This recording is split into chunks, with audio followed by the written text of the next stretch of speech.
Alhamdulillah Pak, sehat. Apa? Oke. Satu lagi siapa Pak Alik? Bu Rani. Bu Rani Pak. Oh, Bu Rani belum masuk ya? Belum masuk. Pak. Ya, kita mulai saja ya, supaya waktunya efektif gitu ya. Yang sitting kayaknya nggak jadi terus nih. Dan sitting ini. Mungkin karena sudah mengikuti barangkali gitu ya. Nah, Pak Alik dan Bu Maya, saya memang sudah menyusun RPS-nya, tetapi kita agak sajalah gitu ya mengikuti mata kuliah kita, karena ini memang mata kuliah pengayaan bagi saya sebenarnya untuk Ibu dan Bapak ya. Dan bukan kebetulan memang Ibu dan Bapak wajib ain untuk mengikuti, lebih karena Ibu dan Bapak berada di dalam konteks pendidikan ilmu komputer, tetapi belum pernah mengikuti mata kuliah yang seperti ini, gitu aja lah kira-kira ya. Nah, saya akan santai-santai saja, kita diskusi saja. Saya tidak tahu nanti apakah kita sampai ke membahas tentang search engine. Engine database-nya mau pakai apa gitu ya. Yang penting sih bagi saya mau engine-nya apa saja sama aja sebenarnya. Ya, yang penting adalah kita memahami sistem basis data itu seperti apa. Ya, sebentar, kucing saya agak aneh.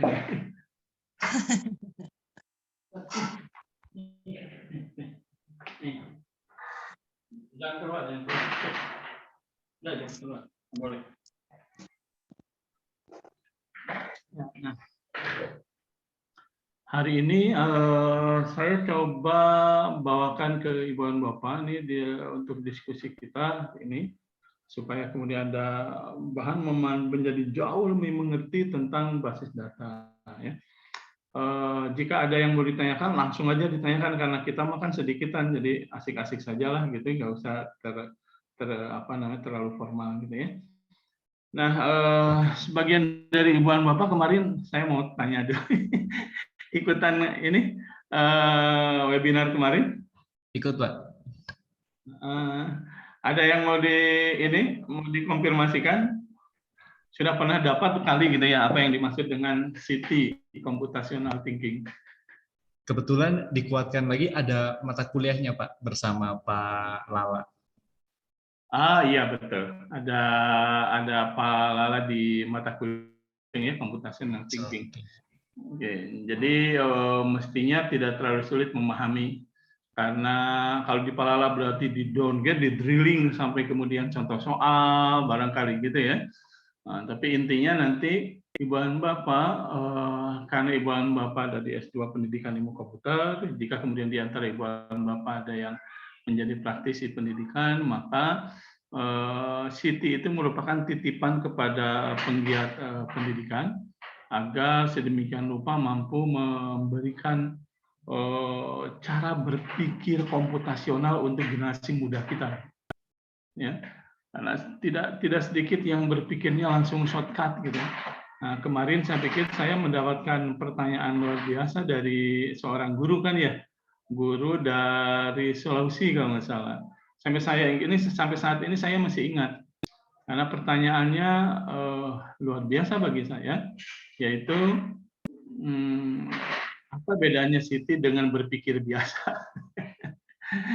Nah, berpikir biasa itu yang kayak gimana, saya sendiri dia juga harusnya mendefinisikan seperti apa. Mungkin cara berpikir yang ya langsung saja tanpa menggunakan teknik dan metode dan seterusnya. Sebenarnya Siti ini nanti kalau sudah kebiasaan nggak lagi harus berbicara, oh saya lagi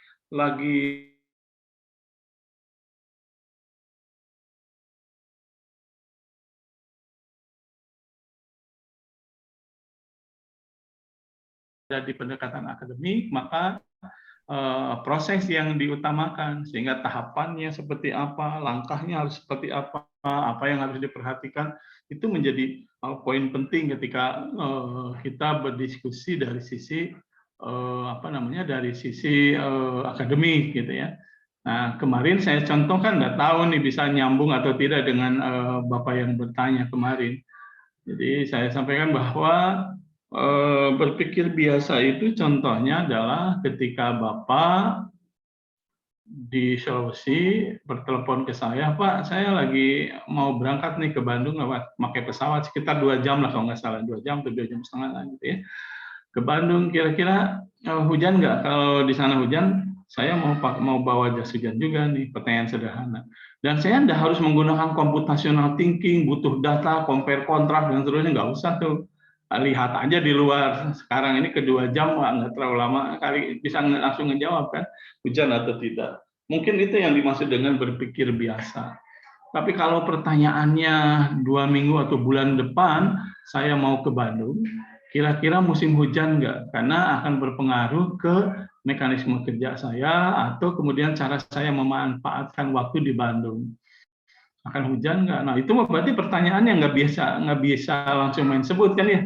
Lawung dukunnya saja nanti akan berusaha untuk melihat keluar dan seterusnya gitu.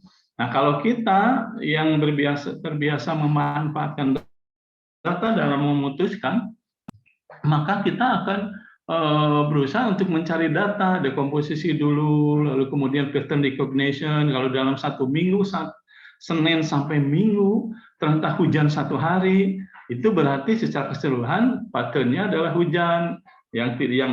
Patternnya tidak hujan, yang hujannya tinggal di out aja bahwa secara keseluruhan itu teh hujan. Demikian dan terusnya lihat trennya, sehingga saya bisa memutuskan, Pak, berdasarkan data yang saya punya, kemungkinan tidak akan hujan, gitu misalnya. Harus pakai kata kemungkinan ya supaya tidak unduli optimistik gitu. Nah itu bedanya cara berpikirnya gitu ya. Sudah jelas analisis bagi-bagi yang diinginkan apa, datanya seperti apa, recognition patternnya, tinggal algoritmanya ya algoritmanya barangkali kemungkinan tidak hujan Pak, atau paling tidak setiap hari itu dari pagi sampai jam 3 itu cenderung nggak hujan. Hujannya mungkin akan sore pada asar ke sana misalkan. Kan jelas nanti algoritmanya bisa disusun oleh kita seperti apa cara mengantisipasinya tergantung dari hasil analisisnya ingin bertanya apa ya. Nah, Ibu dan Bapak, kita lanjutkan kecuali ada kayaknya nggak akan mungkin ada pertanyaannya seputar Siti karena mata kuliahnya sedang diakses sekarang Ibu dan Bapak ya. Nah, tapi mudah-mudahan apa yang kemudian saya kemarin dapat itu bisa melengkapi perkuliahan Ibu dan Bapak di computational thinking. Ya. Nah, Ibu dan Bapak, kita akan sekarang belajar atribut, itu mengetahui, memahami tentang atribut. Saya pikir di 2 minggu yang lalu kita pernah belajar sampai ke atribut nggak kita diskusinya Pak Alex? Jenis-jenis atribut. Perasaan belum ya? Sepertinya belum Pak. Belum. Ya. Belum ya? Oke, mari kita diskusikan Ibu dan Bapak. Nah, ini materi yang ingin saya sampaikan ke Ibu dan Bapak. Ketika kita ingin membuat model basis data, apa itu basis data, lalu kemudian kenapa muncul theoretical basis data dengan pendekatan matematis dan seterusnya, saya pikir itu sudah dipahami oleh Ibu dan Bapak jauh sebelum kemudian pertemuan kita hari ini ya. Nah, hari ini kita mencoba untuk memahami apa yang dimaksud dengan normalisasi dan entity relationship. Ini adalah sebuah terminologi dalam konsep basis data untuk menemukan struktur database yang baik. Struktur database itu, atau kita pahami begini dulu Ibu dan Bapak supaya tidak salah paham. Kalau kemudian kita berbicara soal database, gitu ya, soal database dalam konteks pendekatan ilmu komputer, database itu akan terdiri dari beberapa tabel. Ya, bisa terdiri hanya dari satu tabel, bisa nggak? Bisa sebenarnya, tapi dia lemah. Gitu ya. Dia akan terdiri dari beberapa tabel. Nah, karena kemudian ruang lingkupnya dia terdiri dari beberapa tabel, minimal ada 2 kan ya, kalau kita sepakati ada beberapa, maka tabel-tabel tersebut harus saling terhubung satu sama lain. Ya. Nah, keterhubungan antar tabel itu disebut sebagai relationship. Ya, disebut sebagai relationship. Nah, kalau misalkan kemarin saya contohkan Ibu dan Bapak punya database teman-teman Ibu dan Bapak waktu kuliah S1 misalkan. Nah, lalu kemudian seluruh data alamat teman-teman Ibu dan Bapak itu lalu kemudian dibentuk atau dikumpulkan dalam satu buku. Nah, sesungguhnya buku ini bisa ditransformasi menggunakan atau bisa direpresentasikan dalam bentuk tabel, gitu, maksudnya ya. Misalkan kalau halamannya ada 100, maka asumsi saya misalkan setiap halaman diisi oleh satu data teman-teman Anda.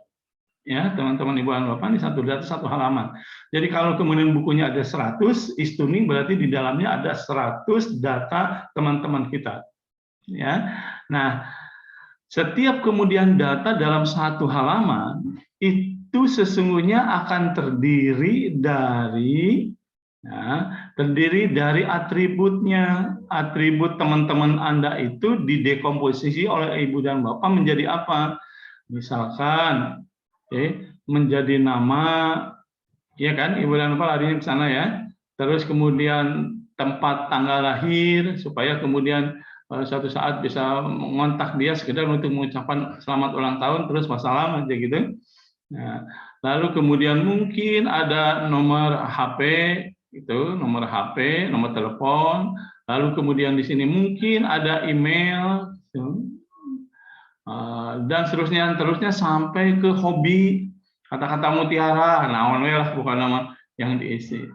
Cuma kadang-kadang dalam buku yang bukunya kosong, nah kalau buku halamannya kosong, maka saya yakin teman-teman Ibu dan Bapak itu akan mengisi sekehendak hatinya. Tapi paling tidak alamat sama nama dia itu pasti ada. Betul apa ya? Nah, yang begini itu akhirnya pengisian datanya jadi sporadis, randomize. Randomize. Nah, padahal Ibu dan Bapak ingin nih nama wajib ain diisi, tanpa tanggal lahir wajib ain diisi, nomor HP, alamat email karena dia kontak wajib ain diisi. Tapi ada saja yang tidak mengisi, dan itu bersifat bebas akhirnya kecuali Ibu dan Bapak temukan kenapa Anda nggak ngisi. Nah, selanjutnya di atribut-atribut ini oleh Ibu dan Bapak, atribut-atribut ini akhirnya teridentifikasi nih di atribut ini, ya, di atribut-atribut ini. Kok begitu gambarnya? Bentar supaya tidak salah memahami. Nah, ketika Ibu dan Bapak lihat ternyata atribut-atribut ini ada yang bersifat wajib isi, ada yang bersifat opsional, boleh diisi boleh tidak, ya. Nah, dalam konsep basis data yang direpresentasinya adalah tabel, gitu ya, adalah tabel, maka si data-data ini atau kemudian kelompok data akhirnya kita menganggapnya secara sederhana itu disebut atau dalam kelompok tabel disebut sebagai kolom nantinya. Oke, kolom, jelaskan ya. Kenapa begitu? Nah, karena tabel itu terdiri dari baris dan kolom. Kombinasi antara baris dan kolom. Nah, itu akan menjadi kolom atau kemudian nanti kita kenal dengan istilah field. Ibu dan Bapak mohon dipahami ini supaya kemudian nanti sama suaranya ketika Ibu dan Bapak diskusi dengan teman-teman yang biasa main database. Itu field namanya. Kelompok data atau kolom, gitu ya. Lalu kemudian jumlah data teman Anda yang ada di dalam buku ini, sekali lagi karena terdiri dari satu halamannya terdiri dari satu data Ibu dan Bapak, kalau bolak-balik itu jadi 200 data gitu kan ya, 200 teman Anda. Nah, data-data itu disebut oleh kita sebagai ini dasar orang Sunda ya, jadi itu teh maksudnya row gitu ya. Itu teh maksudnya row. Nah, jadinya row. Nah, row itu dalam konteks bahasa basis data, baris itu gitu. Itu kemudian kita kenal sebagai record. Record ya. Nah, ini juga harus dipahami oleh Ibu dan Bapak karena ini standar paham tentang basis data. Ini teman-teman di konteks yang di basis data paham banget nih, mana field, mana record. Jadi kalau datanya terisi semuanya, ada 100 data lalu bolak-balik, itu tuh berarti Ibu dan Bapak akan punya 200 record. Paham ya Ibu dan Bapak sampai sini ya? Ada yang tanyakan dulu sampai sini? Nah, nggak sulit lah ya. Nah, oleh sebab itu kemudian representasi data dalam konteks basis data digital itu disebut sebagai tabel, sehingga representasi tabel visualisasinya biasa persis seperti ini. Ya, ini kolom, ini kolom, gitu. Lalu kemudian ini record. Nah, ini baris-barisnya nanti, kayak gitu ya. Tapi di atasnya ini mesti diisi oleh name of attribute. Di sini pasti ada nama atributnya. Nah, ini nama kelompok datanya, gitu ya. Karena ini adalah kolom alias field, maka kemudian di sini itu butuh nama dari kelompok datanya. Makanya ini diisi oleh nama, lalu kemudian alamat dan seterusnya. Ini terbiasa Ibu dan Bapak pakai Excel pasti bentuknya baris dan kolom. Ya, ini sangat sederhana. Oke. Nah, ini nanti setiap kemudian yang ada di sini terisi atau tidak, semua kolomnya akan tergantung dari setup Ibu dan Bapak, apakah opsional atau kemudian required harus diisi. Nah, ini lalu kemudian kita sebut sebagai record. Nah, oleh sebab itu tidak heran kalau kemudian teman-teman yang kemudian terbiasa menggunakan Excel itu salah paham tuh kalau Excel hanya untuk mengolah angka. Dia punya kemampuan untuk mengolah data. Kenapa? Ya karena visualisasi sheet yang ada di dalam Excel itu adalah record, itu adalah tabel. Nanti kalau kemudian saya tanya ke Ibu dan Bapak, berapa kali berapa satu sheet di dalam Excel? Itu sudah pernah dicoba nggak? Berapa kira-kira kalau misalkan baris pertama itu diisi oleh name of field, itu kelompok datanya, maka berarti mulai baris kedua sampai selesai bukan terhingga dia. Berapa jumlah kolom berapa jumlah baris yang bisa dihandle oleh satu sheet Excel? Nanti cobain ya. Ibu sudah tahu ya. Pakai kontrol panah bawah, itu sampai ke baris berapa. Itu berarti jumlah data yang bisa dihandle sama Excel di dalam satu sheet-nya. Nah, ini yang kemudian kita sebut sebagai tabel di dalam database. Nah, tabel di dalam database itu, Ibu dan Bapak, itu bisa jadi memang tadi database itu akan terdiri dari beberapa tabel yang saling terhubung, relationship. Bagaimana menghubungkannya? Pasti ada pointer antar tabel yang saling terhubung. Ya, nanti kita bahas itu bersama-sama. Tapi yang inti yang pasti adalah kemungkinan ada database yang terdiri dari satu tabel mungkin nggak mungkin. Nanti kita sebut sebagai universal tabel. Tetapi dalam konteks pembahasan manajemen basis data itu tidak normal, sehingga kita harus turunkan menjadi beberapa tabel yang nanti saling berkorelasi. Oleh sebab itu kemudian kita mengenal normalisasi. Jadi bentuk database yang hanya terdiri dari satu tabel, panjang banget jumlah ininya, jumlah kolomnya gitu. Itu tabel atau database yang tidak normal, perlu dibuat menjadi normal. Nah, ini normal di dalam kaitan apa? Relationship database. Sampai di sini dulu, ada yang ditanyakan. Oke, masih cukup paham ya sampai sini. Oke. Nah, jadi normalisasi dan entity relationship itu tujuannya adalah untuk mendapatkan struktur basis data yang baik. Salah satu jenis struktur itu yang ini strukturnya nih. Ada kolom, ada baris. Lalu tabel ini kita kasih nama tergantung dari tuple atau entity-nya. Nah, entity yang dimaksud ini bisa organisasi, bisa barang, bisa orang, bisa sekelompok orang, bisa benda, apapun. Gitu. Jadi contohnya dosen, mahasiswa, guru, murid, lalu kemudian nama jalan, nama gedung, mata kuliah, dan seterusnya itu entity. Karena dia berkelompok di satu data yang sama, gitu ya, sejenis.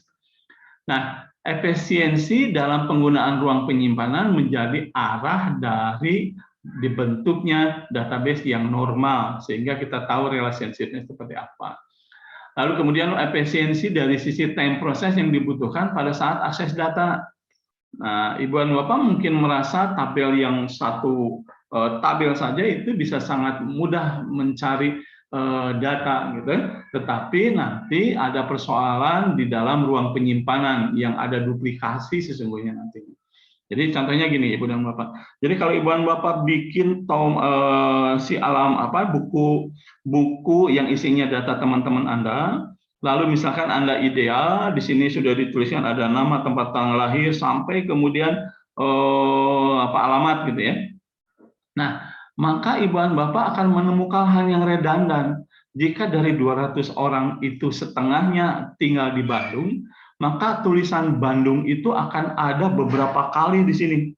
Sama, berarti ada sekitar 100 orang sama. Di sisi lain, orang yang lahirnya di bulan sekarang September, itu bisa jadi ada 50 orang juga misalkan. Itu akan muncul beberapa kali di sini. Dan begitu pun ada beberapa data yang mungkin berubah-ubah atau sama semuanya. Kalau 200 orang itu misalkan alamat lahir dan alamat kota lahir dan kota tinggalnya berbeda-beda semuanya, nah itu asik, itu berarti sudah normal. Tapi kan kita nggak menjamin nih. Ini sekali lagi, kota itu akan ada di tempat lahir ataupun ada di alamat, gitu ya. Nah, bagaimana caranya supaya tidak banyak berredundansi? Redundansi itu pengulangan di dalam satu tabel yang sama. Maka ada baiknya sesungguhnya nanti kalau polanya begitu ya, polanya seperti yang tadi saya sampaikan, Ibu dan Bapak akan bikin lagi tabel kota. Nah, tabel kota itu nanti semuanya berisi seluruh nama kota yang ada di Indonesia yang kemudian tidak mungkin redundan. Pakai kodenya dulu, kode kota, lalu kemudian nama kota, mungkin ini nama provinsi, meren gitu ya, nama provinsi dan seterusnya lah. Ini pasti kemudian kalau di Indonesia jumlah kotanya ada 300, maka istuning di sini jumlah recordnya persis 300. Nah, bagaimana supaya tidak berulang di tabel yang ini yang awal? Maka kodenya saja yang dituliskan. Bisa jadi misalkan di sini teh kode kota kakak ya, saya tuliskan aja di sininya kakak. Maka relasional yang dimaksud adalah ini, Ibu dan Bapak. Nah, referensinya ke sini. Nah, jadi kalaupun ada yang redundansi hanya kodenya. Sebab itu kemarin kita diskusi soal permutasi dan kombinasi yang paling tidak untuk menyusun kode kota. Jadi kalau misalkan redundan itu cuma kode kotanya aja, ya. Sementara ini kodenya misalkan kodenya KK01 itu apa? Oh, itu Bandung, ya sudah. Nah, si kode KK01 itu akan ada di beberapa tempat, betul, redundan, tapi minimal, sehingga diasumsikan itu menghemat ruang penyimpanan. Gitu ya, Ibu dan Bapak, paham ya?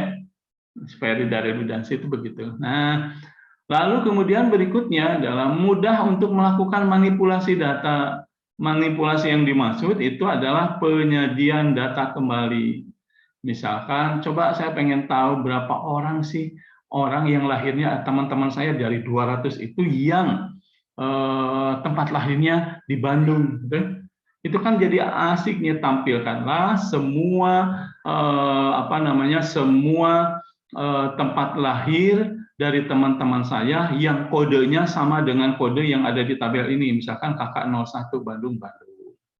Nah, mudah melakukan proses manipulasi data ini juga didukung oleh kebenaran data. Saya yakin Ibu dan Bapak ini maksudnya apa nih kebenaran data? Ibu dan Bapak, kalau Ibu dan Bapak punya buku seperti yang kemudian saya gambarkan ini, buku yang isinya teman-teman, lalu Anda sudah meminta dia ngisi nama, silakan isi gitu ya. Lalu bla bla bla bla bla bla, lalu kemudian tempat lahir, silakan isi. Kalau misalkan sekarang Bu Maya ini lahirnya di Bandung, Bu Maya bisa kemudian dengan willing menuliskan Bandung. Gitu. Lalu kemudian Bu Rani, dia juga lahirnya di Bandung, tapi Bu Rani paham banget bahwa Bandungnya adalah Bandung Barat, tulisin Bandung Barat. Ya. Pak Alek juga orang Bandung Barat, jadi sebenarnya, tapi Pak Alek lebih tahu bahwa Bandung Barat itu nama aslinya adalah Kabupaten Bandung Barat, tapi dia tuliskan KBB. Kebayangkan Ibu dan Bapak? Lalu kemudian ketika teman Bu Maya ada lagi orang Bandung, dia tuliskan aja BDG. Berapa variasi nama kota yang muncul di sana? Kan banyak. Ini lemahnya pengelolaan data secara manual. Sehingga ketika Ibu dan Bapak hanya ingin menampilkan atau mencari berapa orang teman saya secara statistik yang lahirnya di Bandung sama dengan saya misalkan, Ibu dan Bapak akan kesulitan karena nanti akan melakukan perintah ke komputer isinya please retrieve data where, tempat lahir sama dengan apa nih? Sama dengan Bandung, sama dengan Bandung Barat, KBB. Kalau yang dimaksud Bandung itu Bandung Raya, maka jangan-jangan Cimahi termasuk Bandung Raya gitu. Nah, tapi kalau kemudian istilahnya yang Bandung itu adalah Kota Bandung, Kabupaten Bandung, Bandung Barat, gitu ya. Hanya itu saja, maka Ibu dan Bapak akan jadi kesulitan untuk menampilkan data. Bahkan untuk sekedar Bandung saja, karena Bu Maya lengkap menuliskannya Bandung, lalu kemudian teman Ibu Maya menuliskannya menjadi BDG, nggak tahu lagi ini ada singkatan apa Bandung yang lain, atau kemudian karena ini ada teman-teman, ayo nuliskan Bandung teh sebagai kota kembang, gitu. Kan jadi liar kita mengartikannya, itu teh kotanya sama nggak sih dengan Bandung dan seterusnya. Gitu ya, yang dimaksud. Nah, ini usaha kita kenapa kemudian menyinggung tentang teori himpunan, supaya kemudian datanya eligible, datanya kemudian tervalidasi dari awal, supaya kemudian menghindari orang salah memberikan data. Nih, apalagi kalau kemudian di sininya jelas, tuliskan jenis kelamin Anda, nggak dikasih pilihan tuh dalam konteks interaksi manusia dan komputer, karena saya lagi ngajar, itu harus jelas tuh, nggak boleh pakai checkbox. Itu artinya nanti, sekalipun pakai komputer, itu artinya nanti bisa dipilih dua-duanya hemafrodit jenis kelaminnya. Gitu? Dia harus pasti menggunakan segmented button misalkan. Oke, karena cuma dua segmented button nih, P dan P lah misalkan, tuliskan ini pria, tuliskan ini perempuan. No, saya agak termasuk orang yang rewel nih pakai kalau di database. Kalau kemudian ada segmented button, kenapa segmented button dibutuhkan? Karena ini persoalan cognitive science, mengurangi memori pengguna atau memori pemakai komputernya kalau ini sudah jadi sistem komputer. Jadi dia tidak harus lagi repot-repot menebak-nebak isi dari pilihan jenis kelamin. Kalau pakai yang gini, ini teh segitiga lah gitu ya. Kalau diklik kan muncul nih nanti pilihannya. Sebelum diklik gitu, sebelum diklik kita nggak tahu sama sekali ini isinya apa. Betul ya? Nah, lebih baik pakai segmented button, tapi harus dikasih default isiannya. Misalkan pria dulu isian, bahwa kemudian Bu Maya itu perempuan, dan tinggal memilih aja perempuan. Contoh yang lainnya bisa menggunakan radio button. Ini pria. Lalu kemudian radio button, perempuan. Defaultnya harus dikasih isian, yang mana? Okay? Itu saja bagi saya penting. Kalau kemudian jenis kelamin diminta diisi sendiri oleh pengguna, semacam-macam pasti. Bisa pria, bisa laki-laki, laki strip laki, lelaki, male, gitu kan ya. Panjang banget. Jadi ketika Anda ingin melakukan manipulasi data, sulit benar mengeluarkan datanya. Bahkan ada yang aneh, bisa jadi begini, saya dulu iseng-iseng berhadiah bikin database, isi tabelnya ada jenis kelamin, isinya macam-macam. Terus minta mahasiswa saya tampilkan data yang tidak pakai engine database-nya. Tuliskan perintah untuk mengeluarkan data yang jenis kelaminnya laki-laki semua. Gitu. Lalu saya tanyakan hasilnya berapa. Dia menghitung sebenarnya, tapi dia melupakan kontennya. Lelaki, laki-laki, laki strip laki, laki spasi laki, itu beda di dalam penanganan data. Lalu dia ngomong, Pak, ada ternyata 75 orang. Salah. Loh, ini jelas Pak 75. Enggak, saya sengaja kan di dalamnya pria itu hanya ada 3 orang. Hasilnya jadi 3 orang. Lalu kalau dia hanya mengenal perempuan, Pak, berarti yang perempuan dari 100 orang ini isinya yang lainnya berarti 97 dong. Enggak juga, karena yang perempuan isinya bisa macam-macam. Paham ya, Ibu Bapak ya? Ini penjelasan panjang saya dan detail. Tujuannya untuk itu, menjaga kebenaran data. Oleh sebab itu, pengolahan basis data seringkali minta bantuan komputer. Nah, tetapi kita harus pahami dulu nih representasi datanya seperti apa. Nah, lalu apa yang dimaksud dengan normalisasi? Normalisasi itu adalah bagaimana caranya menerapkan aturan dan standar kriteria di dalam basis data untuk menghasilkan basis data yang normal. Nah, basis data yang normal itu di dalam konsep sistem basis data itu ada 5 tingkatan. Repot banget nih. Ada 5 level atau 5 normal form. Bentuknya ada 5 normal form. Tapi seringkali yang selesai itu sampai bentuk ketiga saja nih. Third ya di sini ya, third normal form. Gitu. Sampai ketiga aja, keempat dan kelima itu bahkan sampai keenam. Yang ini saya tuliskan aja, ada beberapa yang sampai ke 6, cuma agak repot banget nih, 6 jauh-jauh banget gitu. Nah, itu bisa kemudian kita selesaikan paling tidak sampai ke third normal form, saya bentuk ketiga. Tetapi normalisasi ini hanya bisa dilakukan, jauh lebih ideal dilakukan kalau Ibu dan Bapak punya tabel yang satu tabel tadi, lalu reportnya sudah keisi. Sehingga kemudian kita mudah melihat bagaimana bentuk normalisasinya. Nah, si normalisasi ini biasa dipakai oleh database designer kalau dari awal dia sudah mengetahui data-data apa saja yang ada di dalam satu organisasi, di dalam unit organisasi. Jadi ini ada nama alamatnya seperti tadi lah, gitu ya, seperti buku tadi sudah jelas nih data-datanya, ada recordnya sudah ada. Baru kemudian kita bisa bentuk normalisasi. Kalau hanya judul-judulnya saja belum diisi, hanya nama fieldnya saja, nama alamat, itu nggak akan mungkin bisa kedeteksi. Ya. Nah, berikutnya yang kedua, jadi intinya untuk mendapatkan struktur basis data yang baik itu bisa dengan secara umum bisa dengan 2 cara. 1, normalisasi, 2, langsung menggunakan model entity relationship. Di model entity relationship nanti Ibu dan Bapak, ini saya kenalkan 2 metode ya. Nanti ada pendekatan James Martin, oh ini nama orang nih. Ada yang menggunakan Peter Chance, ini orang Asia yang tinggal di Amerika, yang sering banyak dipakai ini Peter Chance. Jadi usaha untuk memodelkan keberadaan datanya. Nah, sifatnya untuk yang ini itu sifatnya lebih logik. Kalau logik berarti tidak harus ada datanya dulu, gitu ya. Nah, sehingga yang muncul nanti prinsip-prinsip basis data, tetapi kemudian ada orang yang setelah selesai ini baru dinormalisasi atau di dua-duanya dilakukan. Menurut tema saya tinggal salah satu aja. Mau pakai entity relationship atau normalisasi.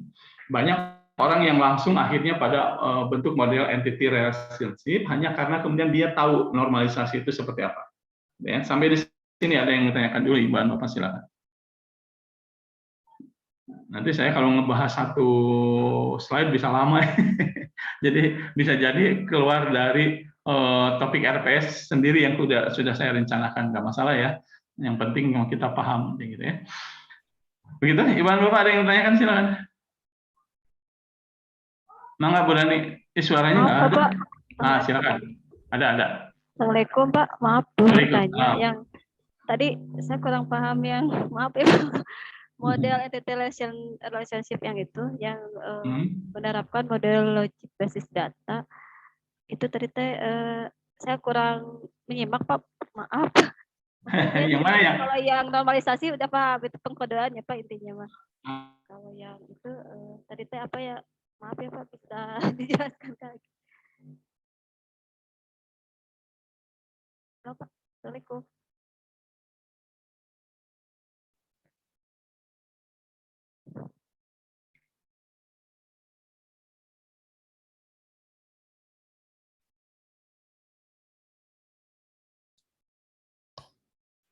Di saya freeze Bu.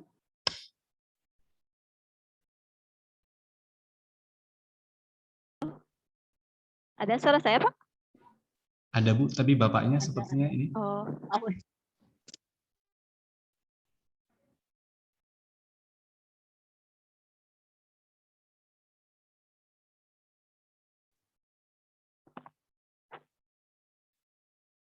berarti yang logic basis data itu apa Pak Alex? Yang mana Bu? Yang logic basis data yang tadi saya kurang paham. Jadi sebelum data lengkap tapi sudah diduga atau apa ya? Jadi kalau yang normalisasi tadi kan ada data kebenarannya dulu ya Bu ya, ada data pastinya ya. Kalau ini punya tebakan atau gimana tadi katanya pakai logika gitu. Cuma belum dijelasin lebih detail. Ya, tapi belum dijelasin detail lagi Bu. Oh, Bapak iya. nge-WA ini Bu. Kenapa sih? Koneksinya out gitu.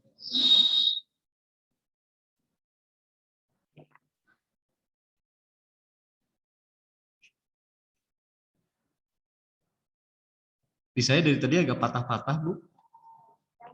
Sama putus-putus. Yang saya? Enggak, atau yang Bapak? Pawan.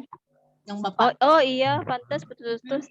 Kirain di saya, soalnya saya biasa di depan, ini di belakang. Takutnya koneksinya tadi juga nggak masuk-masuk.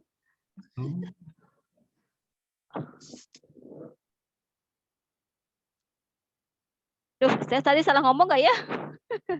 Allah, enggak lah. Enggak Bu. Sama Bu, pertanyaannya saya juga sama Bu, belum paham juga Bu. Basis logis itu apa? Logika gitu, saya mau nanya itu tuh maksudnya ke logika kayak if gitu atau gimana? Gitu. Tadinya mau nanya itu, cuman coba Bu, tunggu Bapak ya Bu ya. Ya.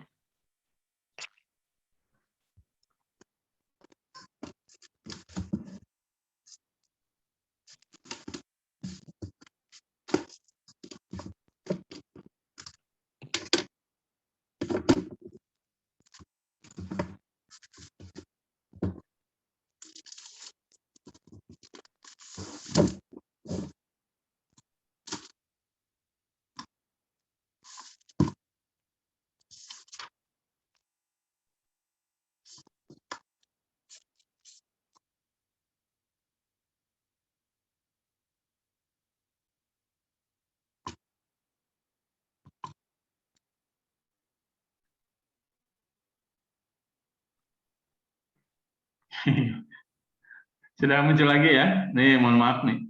Dari koneksi jaringan sejak pagi nih, kelas kedua, repot saya. Nah, pertanyaannya Bu Rani tadi terkait dengan belum dipahami paling tidak dari dari sisi ini ya, model entity relationship itu seperti apa, yang dimaksud apa. Mohon maaf jika kemudian hilang tadi apa yang kemudian saya tuliskan. Nah, yang model relationship ini nanti kita akan bahas setelah normalisasi.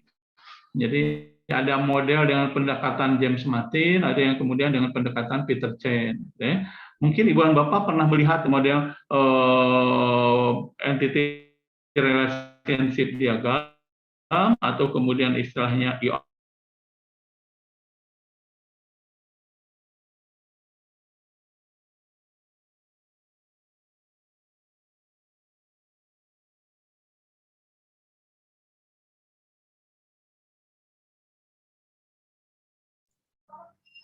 iya, atau ada yang begini. Nah, ini punya Peter Chen nih.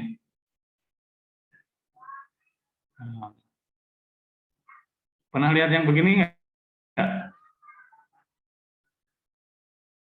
Belum pernah? Bu Rani belum pernah? Lihat aja Pak, tapi belum paham.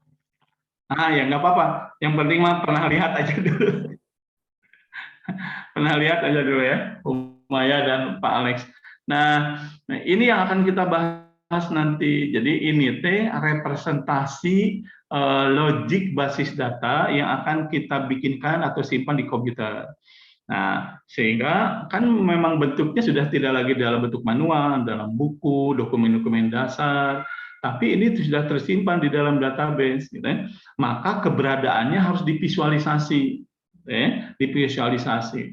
Tapi kenapa perlu normalisasi? Nanti representasi masing-masing tabel ini tetap kemudian dalam bentuk baris dan kolom seperti halnya kita membahas normalisasi. Ya, jadi yang ini bukan berarti saya tidak ingin menjawab dulu, tapi nanti setelah normalisasi selesai, baru kemudian kita masuk ke sini ya, Bu Rani ya. Oke, ditahan dulu nih, mau langsung maju ke langkah berikutnya nih, Bu Rani. Ya.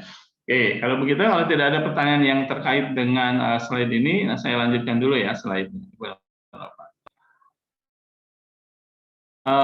Berikutnya adalah apa yang kemudian harus istilah-istilah apa saja, terms in system in basis data system, mana saja yang kemudian harus kita kenal. Ya, harus ada mengenal dulu istilah-istilahnya. Berikut adalah kita akan mengenal terkait dengan tabel atribut. Sebenarnya tadi sudah dibahas. Oke, tabel atribut itu berarti kolom, gitu ya. Nah, sekarang kemudian kita pahami dulu atribut itu istilahnya sama dengan kolom data atau kelompok data. Oke, contohnya misalkan untuk mahasiswa, maka atributnya adalah NIM, nama mahasiswa, alamat mahasiswa, dan tanggal lahir. Ibu dan Bapak bisa melihat contoh penulisan yang saya sampaikan supaya juga terbiasa menuliskannya sama seperti saya, ya. Nah, misalkan ini Ibu dan Bapak lihat nama underscore mahasiswa, alamat underscore mahasiswa, tanggal underscore mahasiswa. Gitu ya. Kenapa begitu? Karena cenderung hampir semua engine database meminta penamaan kolom data atau atribut atau field itu tidak boleh ada spasi, ya, sehingga kemudian kita menggunakannya seperti itu. Kenapa Pak nggak nama underscore mahasiswa? Kepanjangan saja, orang umumnya menuliskan mahasiswa itu MHS. Termasuk NIM, boleh nggak jadi nomor underscore induk underscore mahasiswa? Boleh. Tapi kalau kita bisa mencari identifier atau pengenal lain yang umum kita ketahui, atau paling tidak kita yang tahu orang lain tidak tahu, nggak apa-apa. Nah, oleh sebab itu kita pakai kata-kata yang kira-kira kita mengerti, gitu ya. Oke. Nah, itu kemudian kita sepakat sebagai atribut. Itu semua kita sepakat disebut sebagai atribut. Demikian untuk dosen, demikian untuk mata kuliah, atributnya apa saja, gitu ya. Nah, sementara mahasiswa, dosen, dan mata kuliah itu nanti kita sebut sebagai tabel. Ada tabel mahasiswa terdiri dari ini, terdiri dari A, B, C, dan seterusnya. Oleh sebab itu, informasi yang tersirat di sini, akhirnya Ibu dan Bapak tahu ada berapa tabel kira-kira. Ya jelas, ada 3 tabel. Ada tabel mahasiswa, strukturnya ada NIM, nama, alamat, dan tanggal lahir, dosen, dan mata kuliah. Ada 3 tabelnya. Ya, sampai di sini sudah mulai kelihatan. Nah, lalu kemudian ketika kita sudah mengenal tabel atribut itu apa, maka kemudian kita coba mengenal key dan atribut deskriptif itu bedanya apa. Ya, Ibu dan Bapak, kita pahami dulu apa yang dimaksud dengan key. Key adalah satu atribut, dari sini ya, Ibu dan Bapak, ini harus dipahami. Key adalah satu atribut atau lebih, bisa 1 atau lebih, dari satu tabel yang mampu dapat dijadikan referensi untuk membedakan baris atau record dalam tabel secara unik. Nih, kata-kata mutiara ada sulit, nulisnya kumaha, neranginnya gimana, ya. Atau sementara atribut deskriptif adalah atribut yang bukan merupakan gampang, gitu, Mas. Tapi kita pahami dulu, kenapa disebut sebagai atribut deskriptif? Karena deskriptif itu menerangkan atribut dalam satu record, gitu. Maka kemudian akan terdiri dari banyak atribut nih, kalau yang di sini. Gitu. Tapi yang key itu adalah satu atribut, nanti kita akan bahasnya sebagai satu atribut. Meskipun nanti bisa lebih. Gitu ya. Nah, atau dua-duanya kita pakai. Jadi key itu adalah satu atribut atau lebih dari satu, termasuk atribut yang satu itu, gitu, yang dalam satu tabel, ingat dalam satu tabel, bukan salin dalam satu database, dalam satu tabel, dalam satu tabel, yang intinya dia dapat membedakan baris record dalam satu tabel yang unik.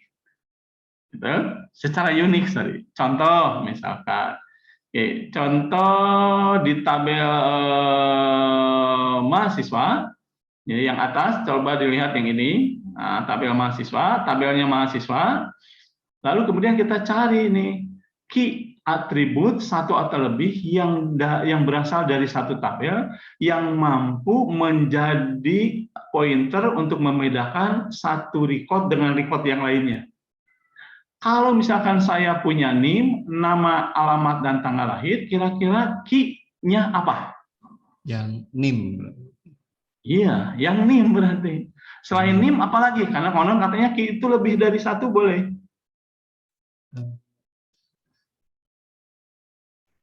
Tanggal lahir. Tanya dulu deh ke Pak Alek, kenapa NIM? NIM unik, Pak, nggak akan sama satu dengan yang lain. Jadi uniknya NIM itu akan mengakibatkan seluruh record yang menyertai NIM atau seluruh atribut yang ikut di dalam NIM tersebut sehingga jadi satu record itu menjadi unik dibandingkan dengan record yang lainnya. Sekalipun namanya tetap Asep Wahyudin juga gitu. Record 1 Asep Wahyudin, record 2 Asep Wahyudin. Tapi kalau NIM-nya beda, maka berarti Asep Wahyudin NIM pertama dengan Asep Wahyudin NIM kedua secara logik oleh komputer akan dianggap oleh dua data. Secara fisik di kenyataannya akan ada dua orang, gitu ya. Paham ya Ibu apa? Bahwa dia nanti alamatnya bisa jadi alamatnya sama, tanggal lahirnya bisa sama, ini mah dongeng saja gitu ya, mikirnya agak luar biasa, namanya sama, alamatnya sama, tanggal lahirnya sama. Yang harus berbeda adalah NIM. Tekaci NIM tidak unik. Oleh sebab itu supaya NIM-nya unik, masuk tuh keahliannya Pak Alex nih di matematika kombinasi. Jangan bikin kode NIM sehingga dia memungkinkan berulang lagi seperti yang pernah kita diskusikan di NIM Ibu dan Bapak, berulang selama 1 tahun kemudian, gitu ya. Tapi secara faktual kenyataannya secara fisik orangnya pasti nggak ada lagi. Paham ya Ibu dan Bapak nih? Nah, lalu apalagi yang mungkin bisa jadi key? Ya, yang mungkin bisa jadi key Ibu dan Bapak itu adalah nama, tetapi mungkin tidak unik. Sehingga nanti bisa dibedakan nih, key yang kemungkinan jadi unik akan jadi primary, sementara key yang tidak unik akan menjadi atribut untuk bahan pencarian selain dengan menggunakan key yang unik. Paham ya? Apa ya? Nah, sama seperti misalkan Ibu Anopan sering pakai Google Search, ya, pakai engine Google. Pasti di sana kan ada pencarian tuh. Nah, pencarian itu menggunakan key, tapi ada juga key yang nggak unik. Kalau saya misalkan Ibu dan Bapak mencari nama saya sebagai dosen itu banyak tuh, nama Asep Wahyudin sebagai dosen banyak. Tapi kalau Ibu dan Bapak tahu kode dosen nasional saya, nomor induk dosen nasional saya, maka Ibu dan Bapak tinggal tampilkan itu, pasti deh post data yang muncul itu pasti nama saya gitu. Karena dia pakai kode yang memang unik dibanding yang lain. Okay? Nah, tetapi kalau menggunakan yang tidak unik, maka biasanya sistem komputerisasi itu akan menggunakan konsep filter di sini. Ya. Nah, filter yang dimaksud filter apa? Bisa jadi kalau ternyata dia tidak unik, filternya akan merujuk dari kiri ke kanan, nulis A, Asep, Wahyudin. Itu akan dia temukan Asep semuanya, gitu ya. Dan terus mencari kecocokan ya jadi masuk datanya. Okay? Oke, sampai di sini ada yang ditanyakan dari sisi Ki? Nggak ada ya? Oke. Kalau tidak ada, kita lanjut ke istilah super key. Wah, ini ada super key dan pasti ada yang tidak super nih. Nah, super key itu bisa lebih dari satu dalam ini. Aduh, kok Ari sih? Ini salah keyboard ya, Ibu dan Bapak. Ini dari pura-puranya bacanya dari. Nah, bisa lebih dari satu di dalam satu tabel. Dalam satu tabel bisa lebih satu. Sebenarnya tadi sudah saya terangkan nih. Di sisi mahasiswa, ini semua bisa jadi super key nih sebenarnya. NIM, nama, alamat, mahasiswa, tanggal lahir itu super key semuanya. Karena bisa jadi dijadikan alat pencarian. Tetapi Ibu dan Bapak bisa mengerucut seperti keterangan yang tadi saya sampaikan. Misalkan tanggal lahir tidak harus menjadi super key, maka tinggal 3. Lalu kemudian alamat enggak juga, dia tinggal NIM sama nama termasuk, kemudian akhirnya menjadi NIM, bahkan nama pun bisa dijadikan super key kalau kita menjamin tidak ada redundansi. Tapi siapa yang kemudian bisa menjamin nama itu tidak ada redundansi, kecuali pemerintah kita meminta setiap orang tua yang memberikan namanya itu dibikin patennya. Tuh, bisa saling gugat nanti namanya, luar biasa kan ya. Nah, ini kira-kira yang super key. Nah, terkait super key ini, kelanjutan ceritanya ada di sini. Oke. Karena tadi ada super key, ternyata ketika kita masih berbicara soal key dan atribut deskriptif, maka kemudian muncul lagi ada kandidat key. Noun ari kandidat key itu istuning atribut yang minimal unik, termasuk nama. Jika dijamin tidak ada redundansi, maka dia bisa menjadi kandidat key. Tujuannya apa sih sebenarnya? Tujuannya super key, menemukan super key, kandidat key, itu tujuannya untuk menemukan primary key. Dari mana primary key itu dimunculkan? Dari kandidat key, namanya juga kandidat, untuk dijadikan primary key. Nah, dari dua ini, NIM sama nama, yang memungkinkan kita yakin nggak ada redundan, pasti NIM. Agak aneh kalau kemudian kita memilih nama seperti yang tadi saya sampaikan kondisinya. Nah, maka ketika kemudian kita sudah menentukan nih NIM yang akan menjadi primary key, maka kemudian primary key ini harus dikonsider sebagai sesuatu yang unik. Satu, itu menjadi natural pointer atau natural acuan. Ya, nah, natural acuan atau acuan alamiah yang kita bisa pakai untuk pencarian data. Ya, data yang saya maksud berarti record gitu ya, untuk pencarian record. Kenapa awalnya pencarian data? Karena mungkin saja akan muncul beberapa kalau ternyata misalkan tidak terlalu unik organisasi ini sama kodifikasinya dengan organisasi B. Misalkan UPI formatnya persis dengan yang ada di universitas lain, formatnya gitu juga. Bisa jadi nanti kalau datanya diangkat ke internet, lalu kita cari lewat search engine, maka muncul lebih dari satu. Ya. Nah, dengan demikian, maka yang dimaksud dengan atribut deskriptif adalah semua atribut yang bukan primary key. Lalu kaitannya seperti apa? Primary key itu dipakai untuk menjadi acuan, sering dipakai untuk menjadi acuan pencarian data. Sehingga dia harus ringkas, sebisa mungkin ringkas. Seingat ya cerita saya dengan guru besar saya terkait dengan diskusi format NIM di UPI. Lalu kemudian dijamin tidak unik. Kalaupun ada redundansi, itu redundansinya long term dan disepakati sebagai is normal jika kemudian redundansi itu terjadi. Untuk apa? Untuk menjaga agar kodenya ringkas, tidak terlalu panjang.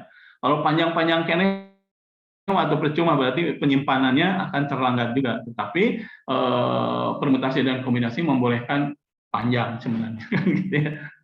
Nih, nah contoh nih PIN. Nah, kalau PIN itu kita kan sudah tahu nih, PIN itu tidak mungkin unik, betul apa iya?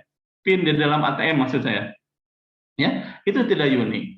Kalau ini mau yang unik PIN-nya sama dengan nomor rekeningnya, maka saya harus tanya nih ke Pak Alek nih, ke Mbak Pumaya dan Bu Rani juga lah. Berapa jumlah kombinasi kalau PIN-nya hanya menggunakan angka 0 sampai 9 yang bisa sampai ke sama dengan jumlah penduduk Indonesia 250 juta. Ditambah kemungkinan orang-orang kaya semacam Pak Alek, Pak Bumaya dan Bu Rani yang memiliki nomor rekening lebih dari 1 gitu. Berarti kan harus dikali 2 atau ditambah setengah dari 250 juta. Ada sekitar 375 juta. Berapa jumlah kombinasinya yang harus ada supaya dia unik? Ya kan? Ya, dipikirkannya begitu. Tetapi perbankan melihat PIN itu akan dijadikan sebagai second verification. Nah, asumsi saya dan asumsi ibu-ibu dan bapak pasti sama dengan saya.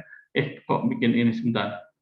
Jadi tabel nasabah gitu di perbankan itu pasti disatuin tuh antara nomor rekening, nomor rekening dengan PIN, bahwa di sana ada nama Anda, nama ibu kandung, alamat dan nomor telepon beserta tempat tanggal lahir dan seterusnya, iya. Tapi kemudian di dalam tabel tabel rekening ibu dan bapak atau tabel nasabah, kalau katakan saya misalkan ini adalah nasabah gitu ya. Nah, pasti di sana ada nomor rekening, ada PIN. Sekalipun PIN ini tidak unik, sementara yang uniknya adalah ini. Nah, ini hanya second verification. Jika kemudian ininya oke, maka to be all oke, si PIN-nya itu harus benar. Gitu. Jadi pertama kali kemudian Anda memasukkan kartu ke box ATM, lalu sistem itu pertama memverifikasi. Satu, apakah ini kartunya kartu ATM, yakin kartu ATM, bukan kartu remi, bukan kartu gaple, bukan kartu domino, bukan KTP, gitu ya. Kalau dua dari itu harus ada mekanisme. If not ATM card, maka boleh aja di-reject, dikeluarin. Gitu. Sambil ada keterangan. Please masukkan kartu yang benar-benar kartu ATM loh ya, jangan kartu yang lain-lain misalnya. Lalu kemudian Anda ganti, masukkan kartu ATM, maka dicek lagi, benarkah itu kartu ATM, lihat dari ketebalan, lihat dari kemudian dimensi dan seterusnya. Nah, kalau iya, diperiksa itu data yang ada di dalam kartu ATM yang tersimpan di dalam chipnya. Oke, dicek apakah itu kartu ATM milik box ATM ini. Karena kita berbicara bukan ATM bersama. Jika iya, maka kemudian diambil tuh ke database nomor rekeningnya. Jadi kalau misalkan ini yang ATM, situ box ATM kita. Nah, kalau kemudian iya, maka kemudian sistem akan meminta nomor rekening. Nanti balik lagi berupa nomor rekeningnya. Ya, sebenarnya yang diakses pertama kali ini nomor rekening plus PIN-nya. Ketahuan nih nanti. Nah, di ATM baru kemudian diminta, oke, sudah berhasil, ini memang ATM milik bank kita, sekarang please input your personal identification number. Tuh. Nah, nanti si PIN ini dibawa nih beserta nomor rekeningnya. Apakah sama dengan yang ada di sini di tabel nasabah? Kalau ada, baru kemudian buka layanan ATM. Bruk aja menunya muncul. Tapi menu untuk mengakses nomor rekening kita kan ya, bukan menu untuk mengakses nomor rekening orang lain karena ini relatif close. Kebayang ya Ibu dan Bapak? Nah, yang saya minta Ibu dan Bapak bayangin itu di kartu ATM, apakah cuma terdiri dari satu tabel nasabah? Mungkin ini ada nomor rekening, PIN, lalu ada nama Anda, ada alamat, nomor telepon, mungkin kemudian supaya yakin ada nomor induk kependudukan, nah ini kan dan seterusnya. Nanti ada lagi nggak tabel yang lain? Itu satu yang harus dipikirkan di awal-awal. Gitu ya. Kedua, Bu Rani sering main ke luar kota. Suatu saat Ibu Rani ke Lombok, lalu ingin ambil duit di ATM di Lombok, BNI juga. Sementara Ibu bikin misalkan nomor rekening ini bikin di Bandung. Apakah kemudian Lombok lalu kesulitan mencari data Bandung? Lalu kemudian ATM-nya dengan baik hati, jujur dan ngeselin, ngomong, mohon maaf, akses ke ATM Bu Rani tidak bisa dilakukan karena teridentifikasi rekeningnya tidak dibuat di Lombok. Kan ngeselin bener. Nah, sementara konsep ATM adalah e-channel-nya BNI untuk memudahkan nasabah bertransaksi dimanapun, kapanpun, selama dia punya akses dan sah menggunakan kartu di box ATM yang benar. Nah, pertanyaannya, dia kan nggak lama tuh kan ya, sekalipun di Lombok, sementara kita bikinin ATM-nya itu di Bandung rekeningnya, sistem ATM-nya tetap bisa menampilkan data Ibu dan Bapak. Gitu ya. Coba pikirkan Ibu dan Bapak, gimana ya caranya? Waktu itu jutaan gitu, jutaan banget gitu. 1 juta juga lumayan datanya kan. Bagaimana searching-nya?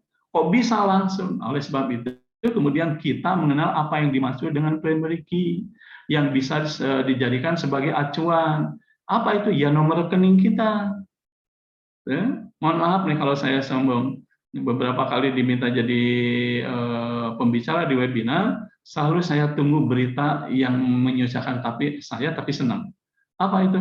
Pak Asep, mohon maaf, kami tunggu nomor rekening Bapak. Nah, ini nih yang asing nomor rekeningnya gitu. Pasti akan ada transfer.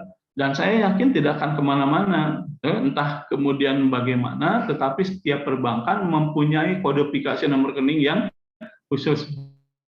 Ya, nanti Ibu Anopa coba, misalkan Bu Maya ini yang punya rekeningnya 10 buah bank gitu, coba banding-bandingkan gitu.